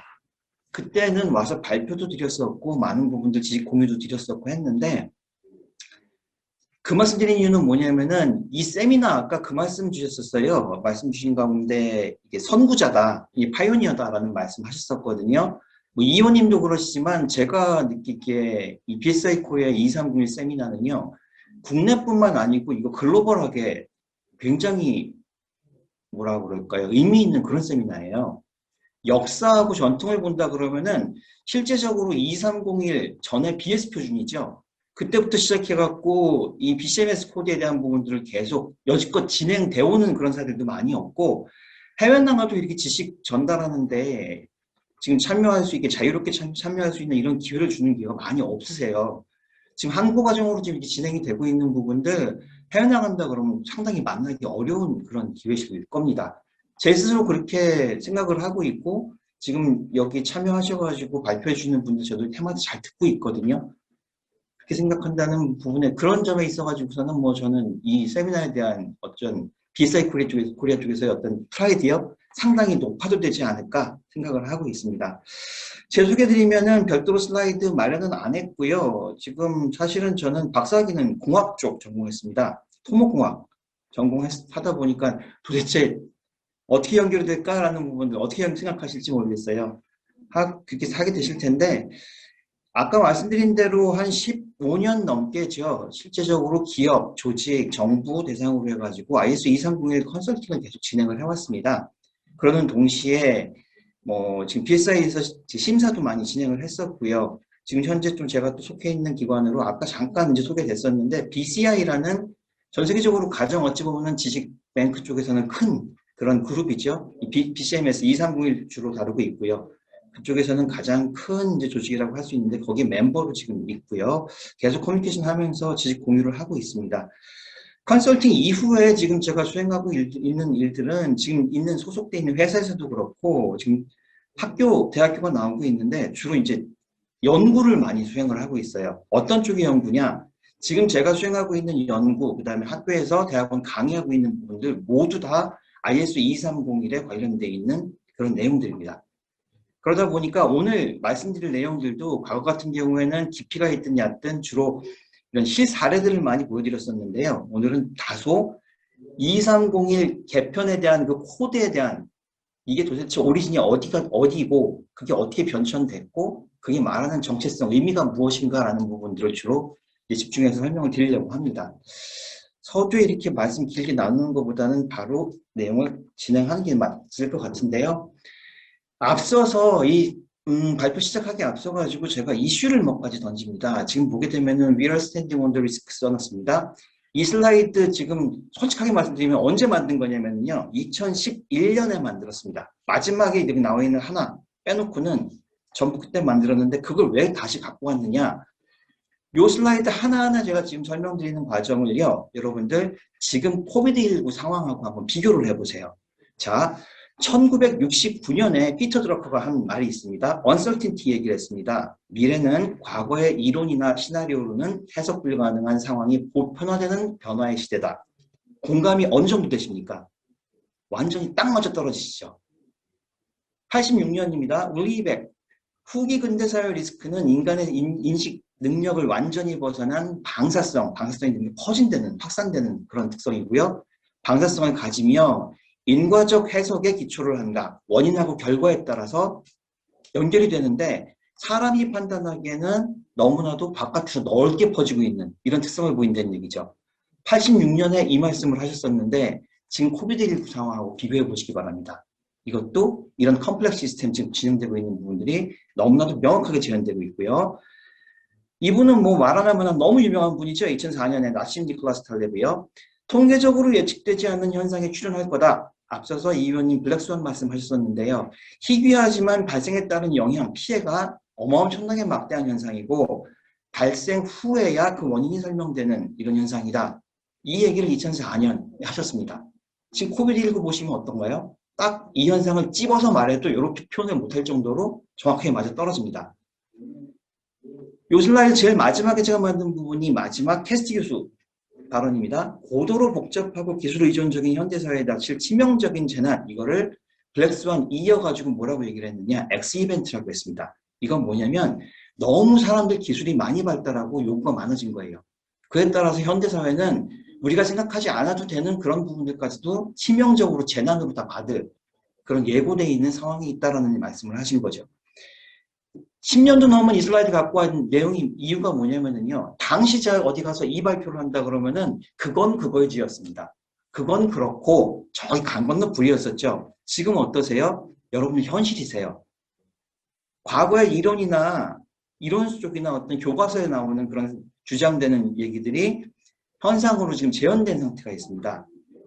실제적으로 이 코로나, 코비드19가 보여주는 사회 변화 보시게 되면요. 불과 2년 전의 일상이 사실 우리한테 지금 위협이 되는 거죠. 아주 보편토당한 2년 전의 현상들이 지금 우리한테는 리스크입니다. 그러는 가운데 경제, 사회, 문화, 정치, 새로운 부분들로 다시 탈바꿈하고 있다. 이런 이슈를 한번 말씀드렸었고요. 드리고 싶었었고요. 두 번째, 이거 사실은 슬라이드 지금 만들면서 제가 제일 조심했던 부분들이 아무래도 인터넷하고 나왔기 때문에 이 저작권 문제가 많잖아요. 여기 나와 있는 그림은요. 일본어로 되어 있는 부분들 제가 바꿔놓은 건데 후지츠 초면에서 2018년 만든 겁니다. 사회를 이루는 지금 보시게 되면 이코노믹이 있고요. 그 다음에 오른쪽에 인바이러먼트 쪽이 있고요. 밑에 보면 소셜 나오는데요. 굉장히 다양한 현상들이 있어요. 우리의 활동들도 있고 현상들도 있고 그 가운데 충격이라고 해갖고 몇 개가 지금 나오고 있잖아요. 어디서 충격이 일어나서 어떤 충격이 일어나든 간에 전체를 한꺼번에 다 흔들어 버립니다. 이런 일들을 얘기해가지고 또 용어가 별도로 나오고 있죠. 시스테믹 리스크, 총체적인 리스크라고 나오고 있는데 이런 일들이 왜 벌어지는가? 앞서서 캐스티 교수님 말씀하시는 거하고 좀 연결이 될지 모르겠어요. 사회라는 거는 로컬이 됐든 나라가 됐든 글로벌이 됐건 물리적으로 사이버적으로 특히 사이버적으로 아까 말씀 잠깐 나눴었잖아요. 또 논리적 이해관계로 연결이 되어 있는데 어떻게 연결되어 있다? 초연결되어 있다라고 얘기를 하고 있습니다. 자, 초 그러면은 최근에 어떤 걸 기억하십니까? 초연결. 한동안 TV 광고에서 엄청나게 모 통신사가 자랑을 했던 광고 내용에 초가 들어갔었죠. 그거는 편의성을 강조를 하셨을 거예요. 제가 드리고 싶은 말씀은 뭐냐? 초연결로 초편리한 그런 사회가 됐습니다. 초 리스크가 또 발생할 겁니다. 초라는 거 앞에 붙이기 좀 이상한데 적조가 완전히 우리 상상 밖에 새로운 리스크가 다시 출현했다. 이렇게 해석하시는 게 맞습니다. 이런 사회 환경이 되다 보니까 그에 대해서 무언가 대책이 필요로 하게 되겠죠. 이걸 우리가 뭐라고 얘기를 하느냐? 리질리언스라고 얘기를 합니다. 이 리질리언스 보게 되면 최근에 보게 되면 누구나 알고 있는 리스크 관련되어 있는 소사이티 내에서는 누구나 이해하고 찾고 니즈가 있는 그런 이슈들이에요. 이런 리질리언스가 이제 보편적 가치를 갖게 되고 있는 부분들 가운데 뉴노멀 시대라고 하죠. 새로운 일상입니다. 안 나타나는 현상이 지금 나타나는 부분들이요. 뉴노멀 시대가 이제 고착이 됐고 그러는 가운데 또 무슨 이슈가 제가 지금 오늘 강조드리고 싶은 게 여기 다 나오는데요. 이 고착과 함께 무언가 솔루션이 사회에서 계속 나오지 않습니까? 그게 리질리언스라는 요구는 맞는데 불완전한 리질리언스 지식 정보가 지금 사회에 유통되고 정착되고 있다는 것 자체도 역시 우리한테는 상당히 큰 리스크더라라는 걸 저는 경험적으로 말씀드리고 싶습니다. 한국 정부부터 시작해서 우리나라 뭐 학계, 사회에서 리질리언스를 시작하는 게 사실은 2007년, 지금 보면 십몇 년 넘어갔었어요. 한참 넘어가요. 사실 한국이 이쪽 분야에서 시작이 늦은 시작이 아닙니다. 어찌 보면 거의 BSI가 그랬듯이 파이오니어적으로, 물론 그때 BSI가 선구적으로 그걸 치고 나갔던 것들도 있죠. 그러는 가운데 우리나라 보게 되면 지금 현행 법상에도 이 리질리언스에 대한 제도가 나오고 있어요. 그렇다 그러면은 그런 제도들이 지금 완전한가 불완전한가 라는 부분들에 대한 이슈를 던지고 있는 건데요. 제가 느끼기에는 너무나도 불명확하고 불완전한 이런 지식 정보가 많이 유통되다 보니 여기 오시는 분들 보시게 되면 이 리질리언스 분야에 굉장히 많은 고급 지식을 갖고 계시는 분들도 계시는 반면에요. 초심자분들이 계시잖아요. 구분이 안 될 정도로 어떤 기준을, 어떤 기술을, 어떤 지식을 활용해야 되는지, 어떤 제도를 활용해야 되는지 구분이 안 될 정도로 그런 불완전한 지식 정보가 많다. 그거 역시도 지금 실제 리질리언스 목표를 달성하는 데는 상당히 불안한 상태에 있다는 말씀을 드리고 싶었습니다. 그 가운데 또 발생한 세 번째 이슈가 오늘 제가 던지고자 하는 가장 큰 이슈죠. 2301에 대한 리질리언스를 달성하기 위해서 가장 중요하다고 여기는 2301 국제 표준이죠. 이게 2019년 개정이 돼버립니다. 불과 지금 몇 년 만인가요? 2012년 다음에 19년이니까는 그건 뭐 10년 안 되고 개정이 돼 있는데 그런 부분들이 개정이 됨으로써 더더욱 여러분들께는 혼란을 초래할 수가 있어요. 아니 지금 2301 2012년 버전도 잘 이해가 안 되는데 새로 개편이 됐습니다. 와, 또 공부를 해야 되는 산을 또 넘어가야 되는 거예요. 얼마나 어렵겠습니까? 앞서서 지금 이 위원님께서 지금 여기 중간에 나와 있는 내용들이죠. 어떻게 바뀌었는가라는 여러 가지 내용을 같이 공유를 해주셨었어요. 해주셨는데 위에 보시면은 지금 삭제되고 추가되어 있는 텀들 아까도 잠깐 나왔었죠. 보게 되면 다 뭐가 나오나요? 우리가 BCMS를 구축하는 데 있어갖고 자칫 그냥 목적이 되는 텀들이에요. 전부. RTO, RPO, MTPD, MAO, MBCO 이런 굉장히 고유 용어 BCMS 2391 코드에서만 사용됐던 어찌 보면 솔루션의 하나의 목적이 되는 그런 요소들이 다 빠져버렸습니다. 이렇게 된다 그러면은 여러분들 초심자에게는 어떤 문제가 생기느냐. 저기를 옛날에는 향해 가는 방향이 있었거든요. 그런 어떤 중간중간에 정거장이 되는 지표들이 다 빠져버린 거예요. 어찌 보면 주관식으로 됐다. 이렇게 설명해도 뭐 과언이 아닐 것 같은데요. 여기 나와 있는 용어들 근데 여러분들 다 이해하고 계십니까? 리스크 애퍼타이트 되게 어려운 말이죠. RTO, 복구 목표 시간부터 시작해서 쭉 나오는데 퀴즈를 중간에 하나를 더 뭐 몇 개를 내드리라고 말씀 주시네요. 요 용어 가운데요. 같은 의미로 사용되는 두 가지 용어가 있습니다. 그게 어떤 걸까요? 아시는 분 계시면은 그 두 용어 선택해서 한번 올려봐 주시겠습니까? 이 의원님 너무나 지금 어려운 질문 주셨는데 저는 간단한 질문 드리려고 일부러 선택을 했거든요. 여기 나와 있는 RTO, RPO, MTPD, MAO, MBCO 5개 요 텀으로 줄여드릴게요. 거기서 같은 의미로 사용되는 용어 알고 계신 분 계실까요? 저 옆으로 나오네요. 채팅으로.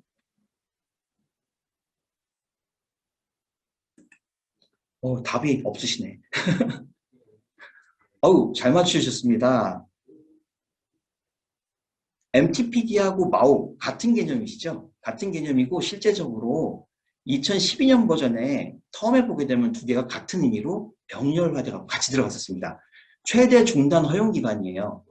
실제 리스크 관리에 있어갖고 그동안 없었던 새로운 개념인 거죠. 시간, 타임 프레임에 맞춰가지고 우리가 해야 되는 액티비티를 정하는 이런 부분들인데 MTPD와 마오 그래가지고 어찌 보면 2301이 얘기하는 대표적인 하나의 텀이거든요.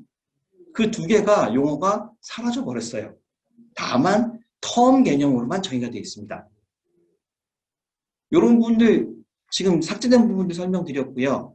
추가적으로 또 새로 나와 있는 그동안 없던 새로운 단어가 또 새로 생겼습니다. 그 부분 보시게 되면은 disruption 없던 단어는 아니에요.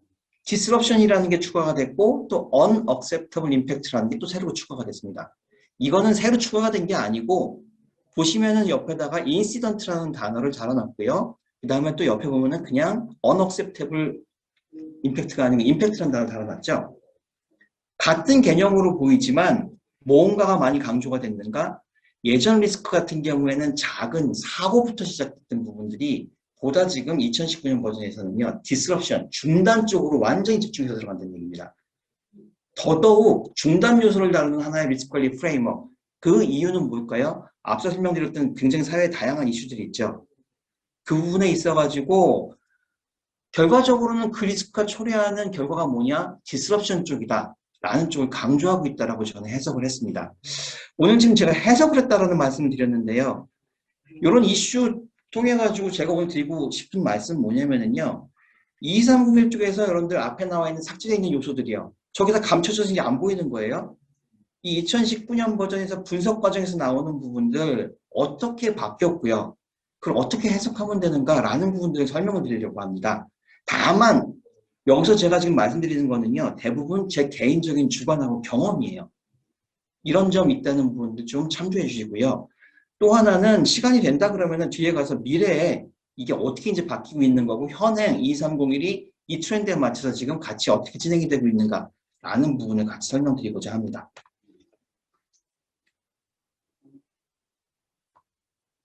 잠깐만요. 그러니까 예. 앞서서 굉장히 어렵다라는 말씀을 주셨었는데요. BCMS에 대한 부분들 전체 구조가 어떻게 되어 있는지 여기서 잠깐 훑고 가볼까요? 보시면 위에 정의 제가 그냥 간단하게 한 줄로 해놨어요. 조직 활동이 불가능한 상황에서 제한된 시간 내에 조직의 핵심 기능을 복구해내기 위한 총체적인 경영 활동. 이렇게 축약을 해도 될지는 모르겠습니다. 2301이라는 것 자체가 워낙에 완벽하게 길게 늘어놓여 있는 어떤 하나의 그런 문장으로 지금 구성이 되어 있는데요. 그 내에서 BCMS가요. 이거를 더 줄여놓은 겁니다. 여러분 이해하시기 편하게.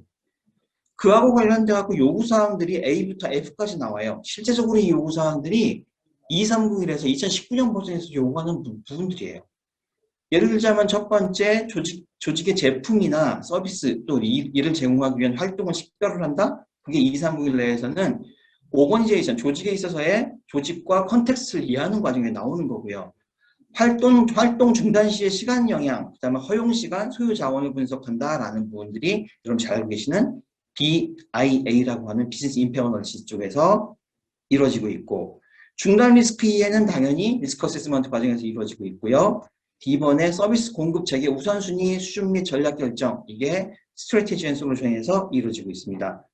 그 다음에 약속된 시간 내에 활동 재개 계획을 수립한다. 실질적으로 전략과 솔루션에다가 유카운트 붙이게 되면 나오는 게 플랜 앤 프로시저죠. 그쪽으로 나가고 그 다음에 성과의 정기 검토 개선 및 업데이트 여부를 확인하는 부분들 퍼포먼스 이밸루에이션하고 임프루먼트에서 과정이 이루어진다. 이렇게 정의를 드렸는데요. 뭐 이렇게 읽어드린다고 지금 이해가 금방 되시지는 않을 것 같으세요. 그렇지만 한번 리마인드하는 과정에서 간략히 짚고 넘어갔고요. 보시게 되면은 2301 전체 구조를 지금 보여주고 있으세요. 근데 저 위에 보시면 플랜도 체크 액트 해가지고 위쪽으로 박스가 쭉 지나가고 있죠. 아주 중요한 경영관리 시스템 내에서 아주 중요한 개념들이 쭉 챕터 클로즈 4부터 쭉 진행되고 있는데요. 여기서 또 하나 저 두 번째 질문 드려볼까요? 여기 나와 있는 이 플랜 두 체크 액트 하에서 클로즈 4부터 10까지 쭉 연결되는 이 부분들이요. 이거 뭐라고 얘기를 하고 있을까요? 되게 중요한 상황이기 때문에 질문 드립니다. 옆에 힌트를 지금 적어드렸는데 2301에 HLS라고 적어놨습니다.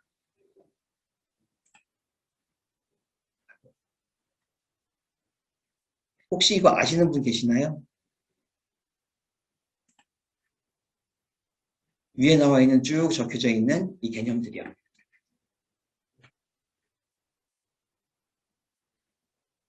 아, 너무 어려우신 것 같은데. HLS라고 적어놓은 게 뭐냐면은 하이 레벨 스트럭처입니다. 하이 레벨 스트럭처 해가지고 상위 개념이에요.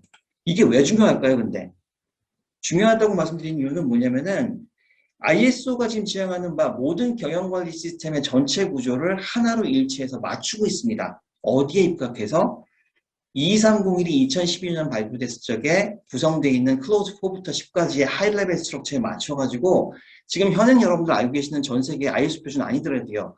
모든 기술관리 경영관리 시스템이 전부 경영관리 체계적으로 이렇게 다 바뀌었습니다.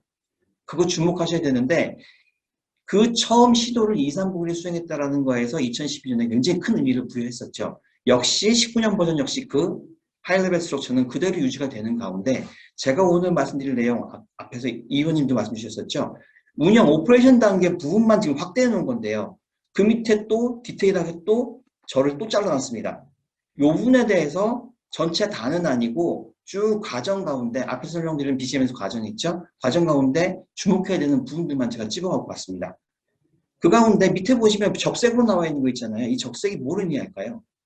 이게 2012년에서 19년으로 오면서 개편이 되어 있는, 바뀐 그런 내용들을 보이는데요. 전체가 다 바뀌었네요.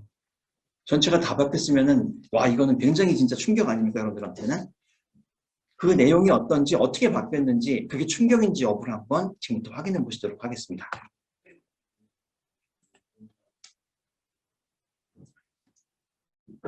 앞단부터 오퍼레이션하고 관련돼가지고 연결되어 있는 부분들을 하나하나 찾다 보니까 클로즈 4부터 시작하네요. 조직과 그 현황에 대한 이해 보시게 되면은 여기 지금 나와 있는 청색으로 되어 있는 부분들이 앞으로 쭉 청색으로 되어 있는 부분들이 전부 2301 본문을 제가 나름대로 그대로 의역을 해갖고 나온 거예요. 정확하지 않을 수도 있습니다. 여러분들께는 원문에 있는 그대로를 참조해 주십사 부탁을 드리는데 일단 이해를 돕기 위해서 빨리 이해하기 위해 가지고요. 이렇게 적어놨습니다.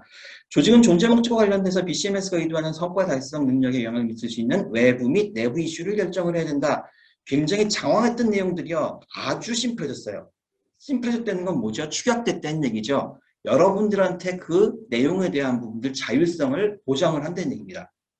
보증을 하는 자율성을 드린다는 얘기예요. 거기에 조건은 뭡니까? 성과 달성 능력에 영향을 미칠 수 있는 전체를 다 끄집어내세요. 이거 한마디로 끝나는 거예요. 예전에는 그 안에서 이해관계자 요구사항부터 뭐 굉장히 다양한 요구들을 얘기했었거든요. 그런 디테일한 내용이 다 없어져 버리고 하나로 축약돼서 나온 겁니다. 밑에 노트를 보시면은요. 저로서는 사실 이거 굉장히 좀 어찌 보면 불만이라고 말씀드릴까요? 불만은 아니지만 불편하다라고 느꼈던 부분들인데 이 전체적인 이슈들은요. 뭐에 따라서 영향을 받는다? 리스크의 양과 유형에 따라서 영향을 받는다라고 나와 있어요. 이 리스크의 양과 유형 옛날에 어떤 단어로 표현되어 있었냐면요. 리스크 애퍼타이트하고 톨러런스라는 항목으로 정의가 되어 있었습니다.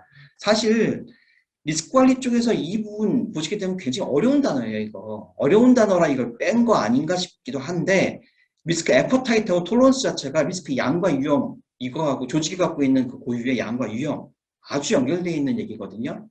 그렇다 그러면 애퍼타이트하고 톨러런스가 뭔가 한번 보실까요? 애퍼타이트는 뭐냐면은 조직이 갖고 있는 목표를 달성하기 위해서 처리하고자 준비 상태에 있는 리스크입니다. 아, 우리 조직은 이런 리스크가 있으니까 이거 처리해야 돼 라고 우리가 계획하고 목표로 삼고 있는 부분들이에요. 이거하고 관련돼서 보시면은 리스크 허용 범위가 법적 또는 규제 요구사항에 의해서 영향을 받을 수 있다. 가능하죠. 법 규제사항 굉장히 중요한 거. 특히 우리나라 환경이나 안전 쪽에 대해서는 최근에 뭐 중대재해법 나오고 나서는 거의 이게 이 기업에서는 거의 너무나도 충격적인 그런 법이지 않습니까? 영향을 받을 수 있습니다. 위에 보게 되면 영향받는다 똑같이 나오죠. 이런 부분들 법적 또는 규제 요구사항들이 예전에는 여기 아예 리스트업이 돼 있었어요. 결과적으로 뭐냐? 리스크 애퍼타이트라는 단어만 삭제했다 뿐이지 이 내용을 고려를 해야 된다는 얘기입니다. 토러런스는 뭐죠?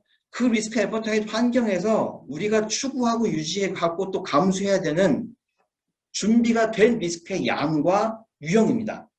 리스크 애퍼타이트에 다해서 우리가 어떤 부분들을 이미 준비하고 있다라는 우리가 참아낼 수 있는 능력을 의미하고 있는 거죠. 그거 역시도 위에 이슈에 대해서 영향을 같이 받고 있다라는 얘기를 하는 거예요. 결과적으로는 뭐냐면 드리고자 하는 말씀은 뭐냐면은 리스크 애퍼타이트하고 토러런스가 지금 항목은 삭제됐다고 지금 많이 얘기를 하고 있잖아요. 그렇지만 이걸 하지 말라는 얘기가 아니라는 얘기예요. 그 안에 다 이미 포함되어 있다는 얘기를 하는 겁니다. 앞으로 제가 드리는 말씀 모든 변화에 대해서 이거 굉장히 중요한 하나의 시사를 말씀드리는 건데 뒤에 가서 결론에도 한번 나올 텐데요. 2301의 2012년 버전에서 삭제된 부분들을 19년에서는 하지 않아도 된다? 그거는 잘못된 답입니다. 2019년 버전이요. 티어로 본다 그러면 한 차원 위에서 전체를 2012년 버전 다 포괄하고 있어요. 만약에 포괄하는데 삭제된 부분들이 빠져도 된다 하게 되면은요, 2012년 버전의 로지컬한 전체 연결 구조가 잘못된 겁니다. 말씀 어렵게 드리는데 뭐냐는 얘기냐. 2012년 버전을 그대로 갖다가 2019년 버전에다 얹어놔도 잘못된 게 하나도 없다는 얘기입니다. 오히려 경험이 많이 없는 조직이 이걸 풀어가기엔 2012년 버전이 더 편할지도 몰라요. 반면에 어느 정도 고도화되어 있다라고 하게 되면 자율적으로 이걸 이용을 하겠다 내가. 전문가적으로 이용을 하겠다 하게 되면 2019년 버전이 아주 자유롭고 체계적이고 필요한 부분만 딱딱 끄집어냈던 그런 특성을 갖고 있다. 이렇게 설명을 드릴 수 있을 것 같습니다. 바로 관련돼 갖고 이제 리스크 얘기를 하다 보니까 좀 점프를 하게 되는데요. 클로즈 8.2.3 보게 되면 리스크 어세스먼트가 나옵니다. 리스크 평가가 나오죠. 이에 대해서 특성을 말씀드리면은요. 조직, 여기 클로즈에 대한 전체 번역본 그대로 나오고 있는데 특이한 점을 말씀드리자면은 리스크 어세스먼트는 ISO 31000에서 다루어진다 라고 정의를 하고 있어요. ISO 31000을 이용해서 리스크 어세스먼트를 수행하세요 라고 오더를 주는 거죠. 이거 2015년 버전에 수행될 수 있다라고 규정이 되어 있습니다. 어떤 게 더 능동적일까요? 19년 버전이 능동적이라는 얘기는 뭐냐면은 리스크 평가하는데 2019년 ISO 31000 있지 않습니까? 이거 그대로 사용을 해주세요 라는 얘기를 하는 겁니다. 실제 많은 분들이 혼돈했던 부분들이 뭐가 있냐면은 리스크 어세스먼트에서 나오는 리스크하고 ISO 31000에서 나오는 리스크하고 어떻게 다른가, 두 개를 어떻게 달리 구분해야 되는가 라는 부분들을 별도로 이렇게 생각할 수 있도록 자칫 오해를 부여했었거든요. 이 부분에 있어가지고 31000에 리스크를 식별하고 분석해서 평가하고 처리하는 과정 그대로 가지고 오십시오 라고 지금 2019년 버전이 요구를 하고 있고요. 그렇다 그러면은 31000 역시도 뭔가 변화가 생겨야 되는 거 아니겠습니까? 31000이 마침 2018년도에 개정이 됐어요. 이것도 보게 되면은 없던 용어로 리스크 소스라는 게 정의가 됩니다. 중단을 일으킬 수 있는 리스크의 발원 요소입니다. 얘기는 뭐냐면은 예전에 리스크라 하게 되면은 일반적으로 리스크 평가를 하거나 할 때는 중단이라는 것까지 고려를 안 했었거든요. 그냥 위태한 상태 이런 부분들을 리스크로 봤다 하게 되면은 중단을 일으킬 수 있는 요소에 대해서 원인과 임팩트 결과에 대해서를 어느 정도 차별화했다. 저는 이렇게 생각을 하고 있습니다. 그래서 이 31000의 내용이 그대로 많이 반영이 된다라는 얘기를 강조를 드리고요. 또 리스크와 관련해가지고 6.1 보게 되면 여러분들 이거 플래닝 과정이거든요. 거기도 리스크와 기회 식별이 나와요. 많은 분들 혼돈하는 부분들이 플래닝 과정에서의 리스크하고 리스크 어세스먼트 과정에서 리스크 같다라고 보실 수 있는데요. 완전 다른 얘기입니다. 6.1에서는 경영 시스템이 갖고 있는 리스크를 얘기를 하는 겁니다. BCMS를 구축 운영하는 데 있어서의 리스크들이요. 그에 대해서 얘기를 하는 거고 8.2.3에서 리스크 어세스먼트에서 리스크는 실제 우리의 비즈니스 아니면 활동, 서비스하고 제품을 공급하는데 중단을 일으킬 수 있는 요인들을 끄집어내는 그런 단계로 해석하시면 되겠습니다. 그런 차이가 있다는 말씀드리고요. 이제 클로즈 6으로 넘어가게 되면은요, 적용 범위가 나오는데요. 여기서 보시게 되면 하나가 빠졌어요. 제일 중요한 게. 그 첫 번째 A에서 그거 설명이 되고 있는데, BCMS의 구현, 유지 및 개선하려는 조직이 이 코드를 적용을 할 수 있다. 뭐가 빠졌습니까? 구축이라는 부분이에요. 처음 구축하기 위해서 또 보시게 되면은 ISO의 인증 심사를 받기 위해서 이걸 처음으로 접할 때 이 내용을 접하기는 어렵다라고 규정을 아예 하고 있습니다. 아까 설명드린 대로 오히려 처음 구축을 하기 위해서는 2391의 2012년 버전이 훨씬 여러분들한테 편하실 거예요. 왜? 메뉴판들이 다 들어가 있는 거예요. 아까 나와 있는 텀대로. 뭐가 됐건 그 텀들을 쭉 연결해서 가다 보면 구축이 됩니다. 반면 2019년은 뭐냐면요. 임플리멘트하고 메인테인하고 리파인하는, 임프루먼트하는 그런 조직에 합당한 표준이다. 좀 고도화된 조직에 합당하다는 걸 지금 얘기하고 있는 거고요.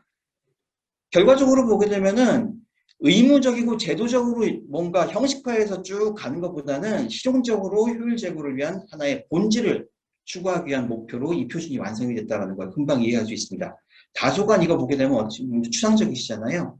그렇지만 단순하게 어떻게 그 분석을 통해서 MTP들을 구해내세요, RTO를 구해내세요 라는 데다 굉장히 많이 포커스를 했다 그러면은 MTPD, RTO가 실제 이 BCMS 내에서 어떤 의미를 갖고 어떻게 연결이 되는가라는 것을 구현하는 그런 과정으로 2019년 버전이 활용되는데 의미가 있을 거다라고 얘기를 할 수 있습니다. 8.2.2 가시게 되면은요, 오히려 반대입니다, 이건. 비즈니스 임팩트 어널리시스 보게 되면은 2012년 버전 보게 되면은 사실은 이거를 어떻게 구축을 해서 템플릿 만들어서 갖고 와야 되는가 고민을 많이 하셨을 거예요. 그 부분은요, 여기 특이한 사항 한번 보여드릴까요? 표준에 노트 보면은 문서화된 절차를 요구하지 않습니다. 이건 뭐냐면은 BI를 우리 조직은 어떤 순서대로 합니다라는 걸 별도의 문서로 마련하도록 12년 버전이 요구를 했거든요. 요거 안 한다는 얘기예요. 왜? 밑에 보시면 A부터 H까지 밑에 그림 있지 않습니까? 요 순서대로 그대로 가시면은 BI가 구현이 됩니다. 굉장히 명료하고 클리어해졌죠. 이 단계별로 쭉 전체 가면 되는 거예요, 그냥. 그런 의미로 본다 그러면은 2012년 버전보다 여기 BI 쪽에 대해서는 상당히 객관적이고 어찌 보면은 아까 제 주관적이라고 말씀드렸었잖아요.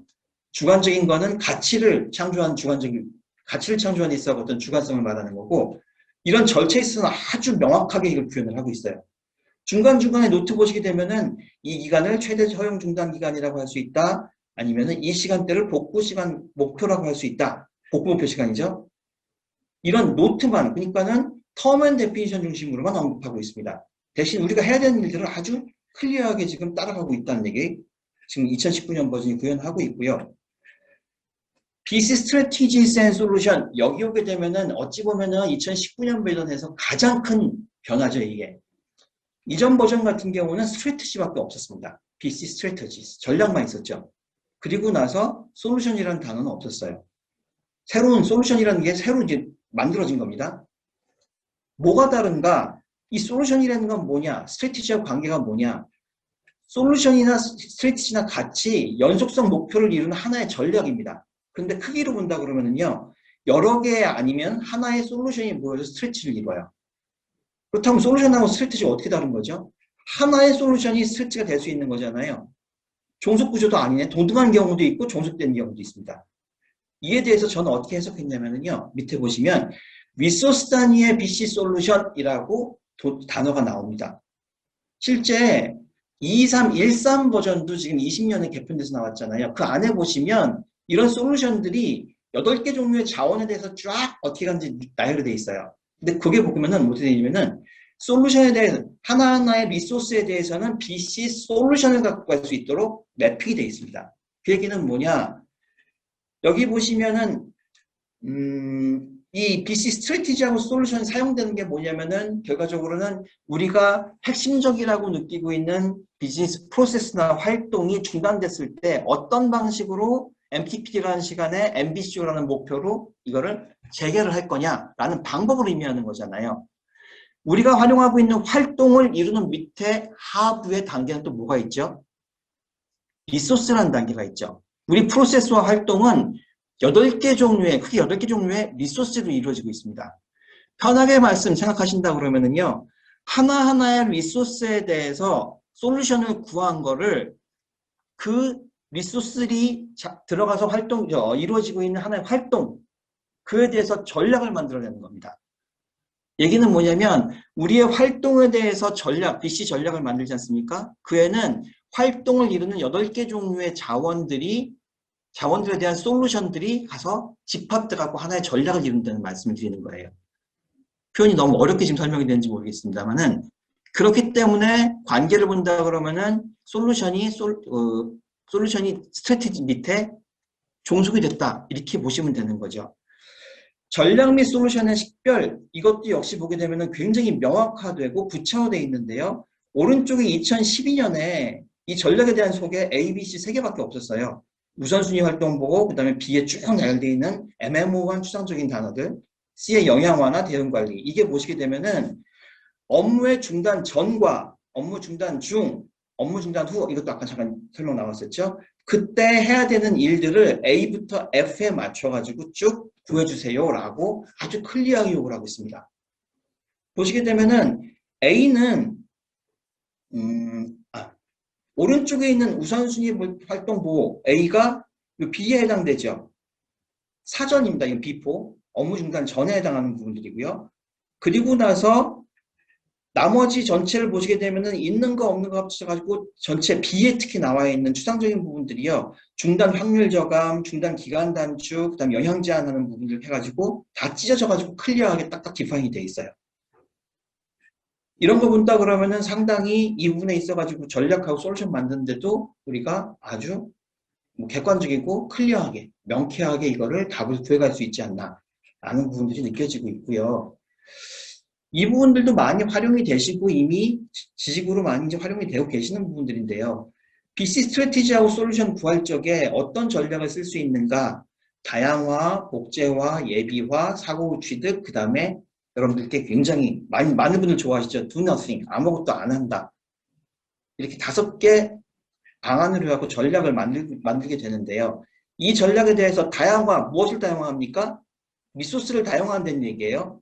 리소스 뭐가 있습니까? 밑에 나와 있는데요. 8개 종류가 나와 있습니다. 인력부터 시작해서 쭉 해서 H까지 나와 있는데, 그런 각각의 리소스를 제기할 수 있는 솔루션들이 모여서 다양화의 전략을 만들 수 있습니다. 라는 게 말이 되는 거죠. 조금 전에 설명드린 대로요. 근데 보시게 되면은 각각의 전략의 성격에 따라서 다양화 복제화 쭉 나오지 않습니까? 그 특성들이 어떻게 나와 있다? 쭉 보게 되면은 다양화되면 짧아요. 되게 시간은. 걸쳐야 되는 시간은 짧아요. 그러니까 짧은 RTO를 갖고 있다는 얘기죠. MTPT가 짧을 경우에 이게 되게 유효한데 비용은 상당히 높습니다. 무조치로 간다. 조치 안 한다고 하고 아무것도 안 하는 게 아니고 복구 이후의 조치사항을 논의하는 건데요. Do nothing으로 하게 되면 시간은 상당히 오래 걸립니다. 그렇지만 비용은 상당히 짧죠. 자, 무조치의 전략이 유효한 경우, 어떤 경우가 있을까요? 무조치의 경우. 이거는 실제 제가 호되가 한번 이 분야에서 컨설팅을 하면서 BSI는 아닌 우리나라의 글로벌 또 굉장히 뭐라 그럴까요? 거기 또 뭐 큰 회사죠. 국제 인증 심사를 받으면서 제가 냈던 솔루션 가운데 무조치라는 걸 하나를 냈다가 중부적합 지적을 받은 적이 있었어요. 무조치라는 게 나왔는데 중부적합이다. 그거 자체가 어떻게 보면 좀 말이 좀 이상한 얘기 같은데 어떤 경우였냐면요. 그 회사가 글로벌 컴퍼니입니다. 유럽에 모회사를 두고 있고 한국에 이 하나의 공장을 두고 있는 거죠. 제품이 생산되고 있는데 모회사에서 전략이 뭐냐? 한국에 있는 A 공장에서 제품 생산되는 거 중단된다 하게 되면은 그거는 그냥 사업 접는다예요. 공장에 불이 났다 그러면 생산 안 하고 글로벌에서 해결하겠습니다라는 게 모회사의 BC 전략입니다. 그 이후에 제가 냈던 게 여기는 무조치가 맞습니다. 복구 이후에 조치사항에 대해서 논의하는 게 맞습니다. 라는 얘기를 했더니만은 중부적합이 나온 거예요. 여러분들 그거 어떻게 생각하십니까? 이게 번복이 안 된다 그러면 제가 글로벌에 하나의 컴플레인을 넣어가지고 바꾸려고까지 노력을 했던 부분인데요. 완전 잘못된 어세스먼트예요. 무조치가 유효한 경우는 뭐가 있느냐? 2가지 경우가 있습니다. MTPD라는 시간이 그냥 나중에 복구 이후에 조치사항 논의해도 될 만큼 긴 경우에 무조치가 소용이 됩니다. 또 하나 뭐냐? 폴리시 정책이죠.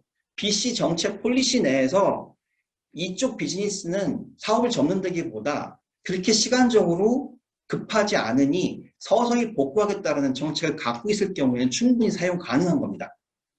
근데 그분은 저한테 중부적합이라는 평가 결과를 내리셨어요.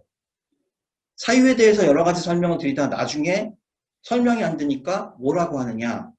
자, 다른 회사 같은 경우에는 전부 제2공장을 만들고 또 하나의 얼터너티브 사이트를 만드는 솔루션을 만드는데 왜 너 혼자 안 하느냐. 이건 잘못된 거다. 그 얘기는 어세스먼트하는 오디터가 해서는 안 되는 얘기입니다. 이렇게 강하게 말씀드리는 이유가 뭐냐면요. 아까 제가 얼핏 그 말씀 드렸을 거예요. 아직까지 불명확한 지식정보들이 난무하고 있다. 그 불명확한 지식정보가 어세스먼트 차원까지도, 그것도 글로벌 회사의 어세스먼트 차원까지도, 글로벌 회사의 로컬이죠. 아직까지도 유효하고 있다. 물론 이 얘기가 지금 드리는 말씀이요. 2년 전 얘기입니다. 2년 전 얘기인데 지금은 개선이 됐을 거라고 생각을 해요. 하지만 아직까지도 그런 부분들에 오해가 있다는 부분들은 조금 아쉬운 부분이죠. 그런 사례 한번 말씀을 드렸고요. 여기 나와 있는 다양한 전략 가운데 여러분들이 쓸 수 있는 최선의 맞춤형의 우리 조직에 가장 적합한 부분들을 활용을 한다. 물론 그게 뭐와 맞아야 됩니까? 요구되는 MTPD, 그 MTPD는 뭐에 따라 결정이 된다? 폴리시에 따라서 결정이 되는 부분들이에요. 그것만 맞는다 그러면 어떤 걸 사용하셔도 상관이 없습니다. 리소스 보시게 되면은요. 2012년 버전하고 다른 게 없이 똑같아요. 그렇지만 파란색 하나가 더 들어갔습니다. 첫 번째 간단한 거 말씀드리면 F에 트랜스포테이션만 들어갔죠. 거기 로지스틱스가 들어갔습니다. 이게 들어간 이유가 뭘까요? 현행에 지금 전 세계 돌아가는 모습을 보게 되면 로지스틱스가 얼마나 중요한지 단순하게 이송수단뿐만 아니고요. 물류체계에 대한 부분들이 크게 강조됐다라는 부분들을 말하고요.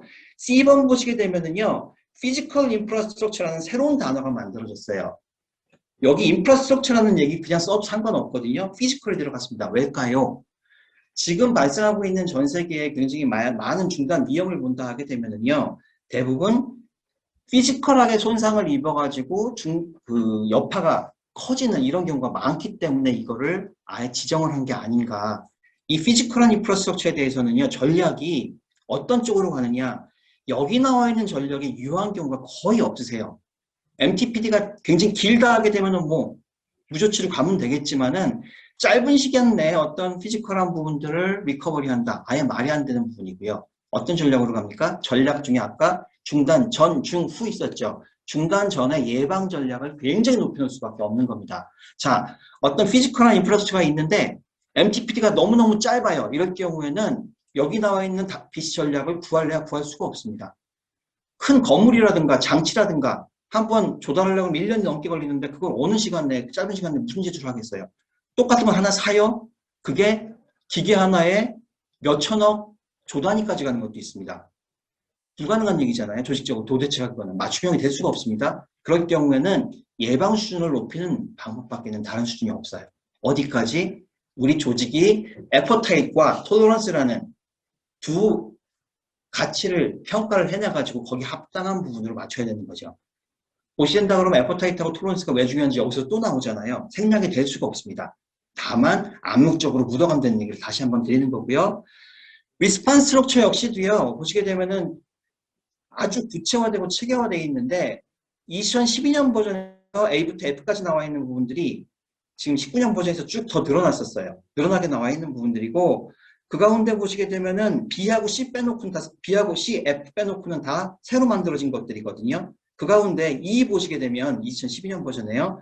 중단사고 영향 최소화 위한 프로세스 절차를 지원하는 리소스 뭐 이렇게 나옵니다. 그거 3개로 나눠가지고 아주 클리어하고 명확하게 정의를 해놓고 있습니다. 이 스트럭처 역시도요. A부터 H까지 가는 거 순서대로 쭉 가게 되면은 그냥 어떻게 대응하는지가 바로 나와요. 실제 ISO 22320번 있지 않습니까? 그게 이 구조예요. 완전 통합해버린 겁니다. 2230, 그러니까 2320 역시도 이게 리퀘어먼트이기 때문에 그거 하나만 갖고도 인증 심사가 가능한 부분들이거든요. 근데 239에 겹쳐져요. 이거 통합했다라는 차원에서는 굉장히 좋은 인테그레이션이 됐다라고 판단이 됩니다. 설명을 드리고요. BCP 보시게 된다 하게 되면은 BCP는 뭐죠? 스트래티지 앤 솔루션에 대한 육화원칙을 붙이게 되면 계획서가 나가지 않습니까? 그 계획서 그대로인데 여기도 작은 변화가 있어요. 보시게 되면 2012년 버전에서 보게 되면 여기 보면 쭉 나가다가 절차라는 말이 나옵니다. 이제 프로시저라는 말이 나오죠. 그게 뭘로 바뀌었냐면은 계획 및 절차라는 단어로 바뀌었어요. 같은 얘기 아닐까요? 한번 찾아보죠. 절차하고 계획이 뭐가 다른가? 절차는 우리 폴리시를 이루기 위한 구체적인 방법입니다. 쭉 설명하면 되는 거예요. 계획은 뭔가 각 작업을 누가 할 것인가에 대해서 더 구체적으로 설명하는 겁니다. 육하원칙이라는 말씀 드렸었죠. 누가 언제 어디서 무슨 어떻게 한다라는 부분들. 그런 부분들 더 클리어하게 해주세요. 라고 해서 플랜이라는 걸 다시 살려놨습니다. 실제 그 BS 표준에서 옛날에 프로시저 말이 없었고 플랜이 있었거든요. 그게 다시 명확하게 또 살아난 거예요. 그렇기 때문에 이 역시도 요구하는 사항이 더 어찌 보면은 우리 역할과 책임 임무 카드 있지 않습니까? 거기에 붙을 만큼 클리어한 그런 정의를 바란다. 일은 엄청나게 많아지죠. 그렇지만 좀 뭐라 그럴까, 좀 명확해졌다라고 말씀드릴 수 있고요. 밑에 나와 있는 거 보시게 되면은 리커버리 프로시저하고 플랜스가 나와요. 이전에 여기 나와 있는 BCP 이전에 리커버리 계획이 나오지 않습니까? 2012년 버전에는 프로시저라는 단어가 사용됐었는데 그게 역시도 플랜으로 바뀌었어요. 이것도 복구하는 거, 시간 충분하셨습니까? 그거 역시도 플랜화해갖고 아주 명확하게 정해주세요라는 요구를 하고 있습니다. 이제 거의 끝단인데요. 실제 이제 지금부터 말씀드릴 내용들은 표준을 건드리지는 않습니다. 표준을 건드리지는 않는데 제가 보건대 하나가 삭제가 돼서 저로서는 상당히 아쉬운 부분, 아까 설명드렸던 에퍼타입과 토러런스하고 똑같은 개념인데요. 2012년 버전 보시게 되면은 전체 분석하는 레벨을요. Strategic, Tactical, Operational 세 단계로 전부 나누고 있어요. BIA, RA, 그 다음에 Strategy and Solution, BCP 전부 이렇게 구분이 돼도 아무런 문제가 없게 정의를 해놨었거든요. 그거 역시도 사라졌습니다. 지금 이분들이 주장할 때는 그 내용은 안 적어놨는데 텀에서 사라졌다고 하고 그게 유효하지 않다? 그건 아닙니다. 여기 계속 중복해서 설명드렸었죠. 왜냐면은 보시게 된다 그러면은 BIA, RA 지금 전략 만드는 이분에 대해서 각 비즈니스 분야별로 제가 몇 개 사례를 갖고 왔거든요. 다는 아니고요. 제조업 하나 보실까요? 전략적인 레벨, 스트레칭 레벨에서 제조업에서의 차원은 뭐냐면 생산 제품입니다. 전술적인 차원에서는 생산 제품을 위해서 우리가 프로세스 가운데 구매 프로세스가 있죠. 이걸 들 수가 있고요. 오퍼레이셔널 가운데서는 오퍼레이셔널 레벨에서는 이 구매 안에서 주문 프로세스, 주문하는 활동이요. 이렇게 세 개를 나눌 수 있어요. 제조업에서의 전체 그 활동 프로세스를 BIA를 하든 RA를 하든 전략을 구하든 전략적 레벨에서는 생산 제품에 대한 부분들, 전술적 레벨에서는 구매에 대한 부분들, 오퍼레이션한 부분에서는 주문에 대한 부분들을 각자 담당자들이 이에 맞춰갖고 분석을 해왔었잖아요. 이런 부분들에 대한 개념이 지금 무너져 버렸다는 얘기예요. 무너진 건 아니죠. 생략이 됐다는 얘기예요. 그렇지만 이 3단계로 나눠져 있는 부분을 무시하게 되면요, 여러분들 일하는데 굉장히 어려우세요. 자, 제조업 프로세스를 분류합니다. 얘를 해야 돼, 얘를 해야 돼, 얘를 해야 돼. 스스로도 나름대로 히어라키한 구조를 만들지 않으면 분석이 안 되세요. 생산 제품 밑에는 구매 이하 여러 가지 프로세스가 한꺼번에 쭉 나오죠. 구매 이하에도 또 주문 말고 다른 게 되게 많아요. 그런 히어라키한 구조가 프로세스 처음에 분석이 된 뒤에 그거 들고 가서 BIA, RA 전략 만들지 않습니까? 각자 거기를 대변하는 누군가 대표자가 그 레벨에서 전체를 만들어서 묶는 게 지금 전체 그 BCMS의 인티그레이션 작업이거든요. 이 세 개로 단계로 나눠갖고 하지 않으면 되게 어렵다. 그 단계 세 개가 어떻게 구성이 되느냐? 밑에 나와 있는 원칙대로 구성이 돼 있던 게 2012년 버전이에요. 물론 표준에 이걸 설명을 한 게 아니고 많은 기술 문서에서 이거를 강조를 했었고 저도 그동안 15년 동안 2단계로 지금 전략을 가지고 왔었거든요. 근데 이게 사라졌다라는 건 저는 굉장히 아쉽더라고요. 여러분들 구축을 하시든 이행을 하시든 어떤 일이 있어서도 전략적인, 전술적인, 운영적인 단계 이런 부분들은 고려하시는 걸 권장을 드린다는 말씀 한번 부가적으로 드리고 싶었고요. 지금 나와 있는 BCMS가 이제 뒤에 나오면 제가 BCMS의 미래를 좀 간략하게 좀 소개를 드리려고 하는데 어떻게 연결되고 있는가라는 관점에서 볼 적이에요. 리스크 매니지먼트 사회에서는 이거를 뭐라고 얘기하느냐, 올 해저드 어프로치라는 얘기 학계에 계신 분들 많이 들으셨을 거예요. 미국에 지금 올 해저드 어프로치라는 하나의 프로그램이 나오지 않습니까? 이게 뭐냐면은 모든 위해 요소에 유효한 그런 하나의 프레임워크를 만들어주세요. 이거를 해석할 적에 저는 이렇게 해석을 합니다. 무한 위험 요소, 조직을 둘러싸고 있는 위험 요소들은 정말 무한대로 많아요. 너무나도 많은데 이걸 규정하는 게 뭐가 있죠? 우리 조직의 리스크 애퍼타이트와 토너런스라는 게 있죠. 그걸로 딱 규정을 하고 몇 개로 줄여놨습니다. 위험 요소로부터 유한 임팩트를 추출을 해요. 이 임팩트가 들어간다는 얘기는 뭐죠?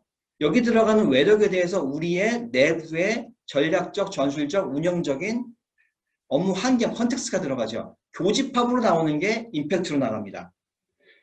그 프로세스는 뭘로 이루어졌다? 리소스라는 걸로 이루어졌죠. 리소스가 239에서 얘기하는 건 크게 이렇게 나누고 있다는 얘기 아까 말씀드렸었고요. 이렇게 구조가 된다 하게 되면은요, 여기 동그라미를 한번 보시기 바랍니다. 일단 3개만 지금 적어놨는데요. 폭탄 테러, 인적 재난, 전기 사고가 공통적으로 다 우리 내부의 전력 공급을 중단시킬 수 있습니다. 전력 공급을 하는데 필요한 리소스는 유틸리티가 있죠. 유틸리티에 대해서 우리 UT 플랜이라는 계획을 갖고 있다 그러면은 중요한 건 뭐냐? 우리가 재난 유형 리스크를 보고 있는 최소한 앞단의 3개는 다 이거 하나로 커버가 된다는 얘기입니다. 물론 임팩트에 대해서 그 자원들이요, 하나만 연결되는 게 아니고 전체가 다 연결될 수가 있어요. 다 연결된다 하더라도 각각의 리소스에 대한 우리의 계획을 갖고 있다. 비상대처 계획인 거죠. 비상 상황에는 이렇게 하고 중단 때는 어떻게 한다. 전략이 포함되어 있는 갖고 있다 그러면은 어떤 게 붙는다 하더라도 랜덤으로 다 갖다 붙게 돼 있어요. 올 해저드에 대해서 어프로치가 가능한 구조. 이거 지금 만드는 과정이 뭘까요? 239 과정이 이거 만드시는 거예요. 앞단에서 리스크 평가 했었고요. 임팩트 보기 위해서 컨텍스트 이해했고요. BIA 했고요. 그 다음에 또 BIA 내에서 리소스 구원했죠. 전략 만들어갖고 플랜 만들었죠. 그 과정이 239 과정인 거거든요. 일맥상통합니다. 드리고자 하는 여기서 강조드리는 말씀. BCM이라는 거 아직까지도 시장에서 많은 기업들이 추구하는 하나의 연속성, 리질리언트를 위한 전략이다. 이거 잘못된 얘기예요. 2301이 적용되는 분야는 굉장히 뭐라 그럴까요? 유니버설합니다. 어디나 다 적용이 될 수 있어요. 정부 역시도 정부 정책 역시도 여기에 같이 관련해 갖고 그냥 묶여가도 아무런 문제가 없다는 말씀을 드리는 겁니다. 이렇게 해서 2301 설명을 드렸고요. 시간이 얼마나 남아 있는지 모르겠습니다. 제가 시작한 걸 지금 카운팅 안 해갖고 제가 55분 타겟으로 가도 될까요? 이 말씀을 한번 드리고 싶어요. 코비드19 지금 아까 이 위원님께서 많이 말씀 주셨었잖아요. 이에 대해서 제가 학교 강의, 2301 강의를 한 3년 지금 하고 있거든요. 작년쯤에 딱 들어가서 어디 아티클을 봤는데 어디냐면은 글로벌 X 네트워크, 어디서 많이 X라는 말 많이 보셨죠? 아까 그 X 이벤트 쪽 설명드렸었잖아요. 그 관련되어 있는 조직 같으세요. 코비드19를 바라보는 눈을 뭐라고 봤느냐? 이거 한번 읽어보실까요? 능률의 시대는 끝난 것 같다라고 처음에 딱 선언을 해버려요. 내가 능력 있다고 비즈니스 잘하고 잘 나간, 능력 있는 나라가 잘 나간다는 세상이 이제 끝났다는 얘기입니다. 뭐 때문에? 코비드 때문에. 이미 불확실성이 지배하고 있는데 이 불확실성 정량화되는 건 굉장히 어렵지 않습니까? 뭐 일부 할 수 있다라고 하게 되는데 할 수 있을 경우에 코비드19를 다시 보면은 1930년대 심각한 불황을 볼 수 있다는 얘기예요. 이게 뭐죠? 스페인 독감, 스페인에서 유발된 거 아닙니다. 미국 유발이죠. 스페인 독감 이후에 그때 불황, 이걸 참조해서 우리가 할 수 있겠다고 하지만은 지금 보신다 그러면 1930년대하고 지금하고는 뭐가 다르죠? 연결이 돼 있지만 지금은 초연결이 돼 있습니다. 그런 상태에서 우리가 지금 해야 될 일이 무언가라는 관점에서 본다 그러면은 할 수 있는 답은 하나밖에 없습니다. 리질리언스, 회복력을 키우는 것이 최선의 선택이다. 이런 얘기를 적어놨어요. 다 해석해드리면 좋겠는데 그렇게 시간은 안 될 것 같고요. 지금 코비드19에 대한 부분들, 앞으로 솔루션 있는 부분들이요. 사회가 어떻게 변화하든 코비드가 어떤 영향을 미치든 간에 우리가 해야 될 거, 지금 써야 될 건 회복력밖에 없습니다. 이 얘기를 강조를 하는 거예요. 클로즈하는 부분들이요. 다른 부분들은 다 뭐 얘기 이미 됐으니까 사회가 변화되는 부분들 12년 버전, 19년 버전이 뭐가 다른가? 12년 버전 그대로 간다 하더라도 19년에서 전혀 잘못될 거 없습니다. 다른 부분들 없어요. 오히려 12년에 구축했던 부분들을 내가 조금 불명확하게 갖고 있는 부분들을 요 기준을 사용한다 그러면 아주 체계적으로 만들 수 있다는 강점이 있다는 부분 강조드리고요. 2011년에 뉴노멀이라고 나와 있는 부분들 있죠? 이거 이미 노을드합니다. 또 새로운 변화가 또 시작이 됐어요. 앞으로 이거 버리기 위해서는요. 지금 그동안 경영관리에 있어서 이 얘기를 이렇게 하죠. 패스 디펜던시라고 얘기합니다. 그동안 우리 걸어왔던 길, 거기를 너무 의존하는 부분들이요. 이 관성 여전히 버려야 리질리언스가 달성이 된다. 그러기 위해서는 지금 갖고 있는 불안정한 그런 지식적 불안과 이런 부분들이 있어가지고 아주 여러분들 고심해서 정말 진짜 필요한 나한테 필요한 게 무언지를 잘 선택할 수 있는 그런 슬기로운 지혜도 굉장히 필요하지 않을까라는 그런 말씀드리면서 여기까지 발표 마치겠습니다. 시간 많이 오버됐습니다. 죄송합니다. 네, 이효준 박사님 발표 너무 감사합니다.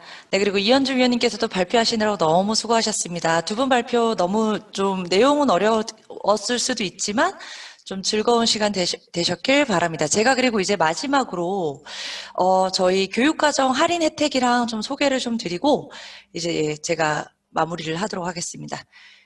예, 잠시만요. 네. 저희 일단 지금 BSI에서 준비하고 있는 교육과정을 좀 잠깐 설명을 드릴게요. 네, 요거 지금 전체 화면으로 안 보이죠? 잠시만요.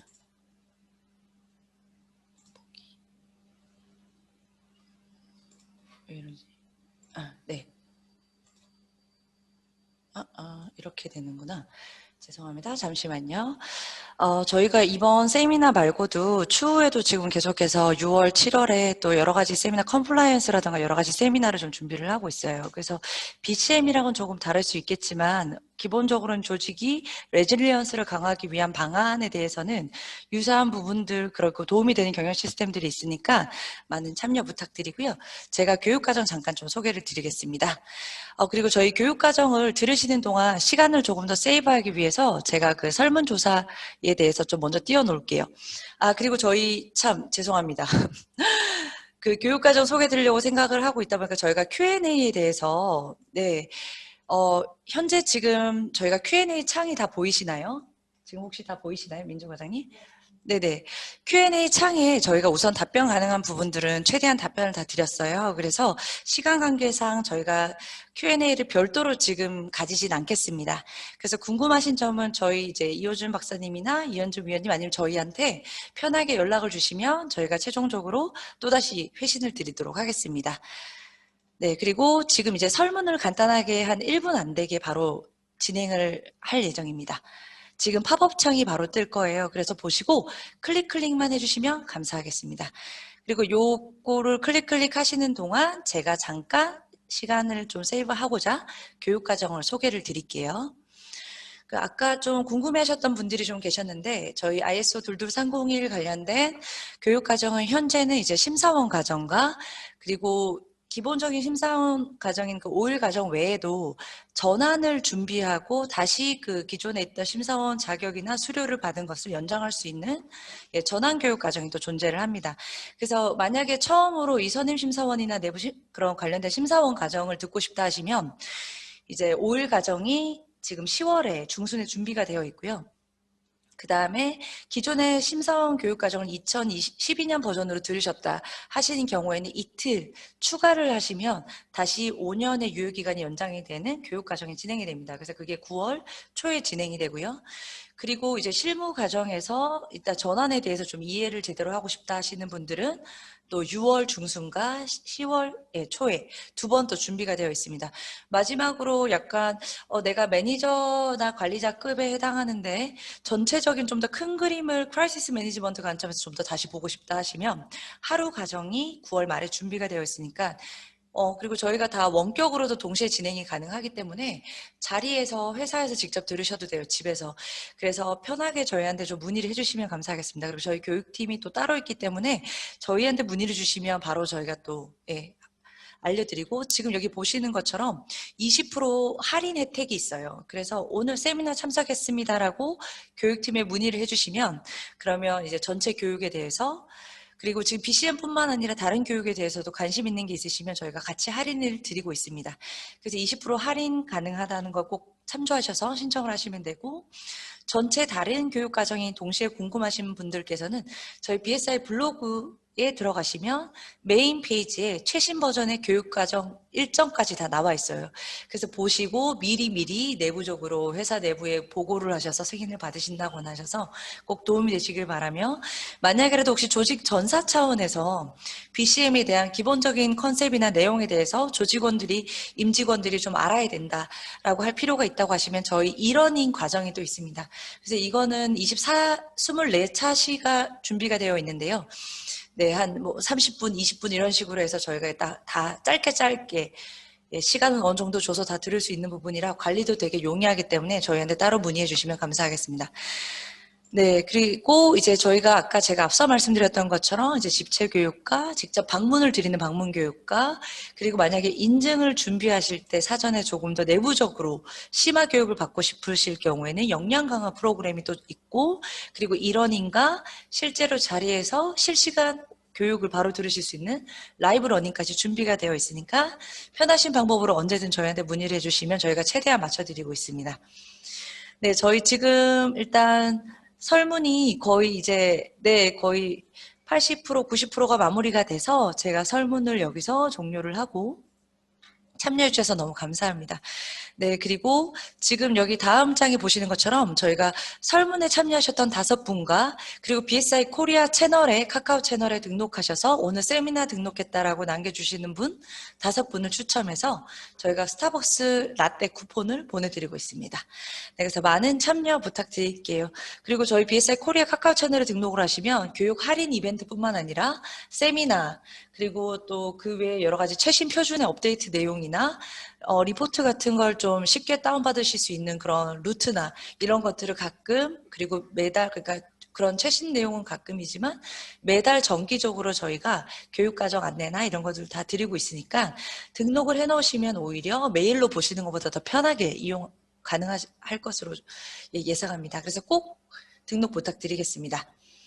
네, 그럼 일단 설문을 종료드리며 저희 오늘 긴 시간 참여해 주셔서 너무 감사드립니다. 예, 그리고 세미나 관련해서 저희가 자료 같은 경우는 배포용으로 해서 저희가 2, 3일 내로 후기 보실 수 있는 거랑 그다음에 동영상 같이 내부적으로 또 한 번 더 보실 수 있게 준비를 해서 저희가 자료를 한 번에 다 배포를 드리도록 하겠습니다. 혹시라도 오늘 참여하지 못했는데 주변 동료와 공유하고 싶다 그러실 경우에는 그 자료를 받아서 내부적으로 같이 또 보시면 될 것 같습니다. 그 외에 저희가 6월과 7월에도 계속해서 이제 컴플라이언스에 대한 거나 반부패나 조금은 다를 수 있지만 여러 가지 세미나를 계속해서 준비를 하고 있으니까 많은 또 참여 부탁드리겠습니다. 그리고 또 주변에 관련된 분들이 있으면 또 홍보 많이 부탁드릴게요.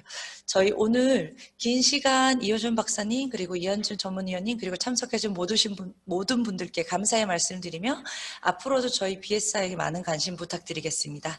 감사합니다.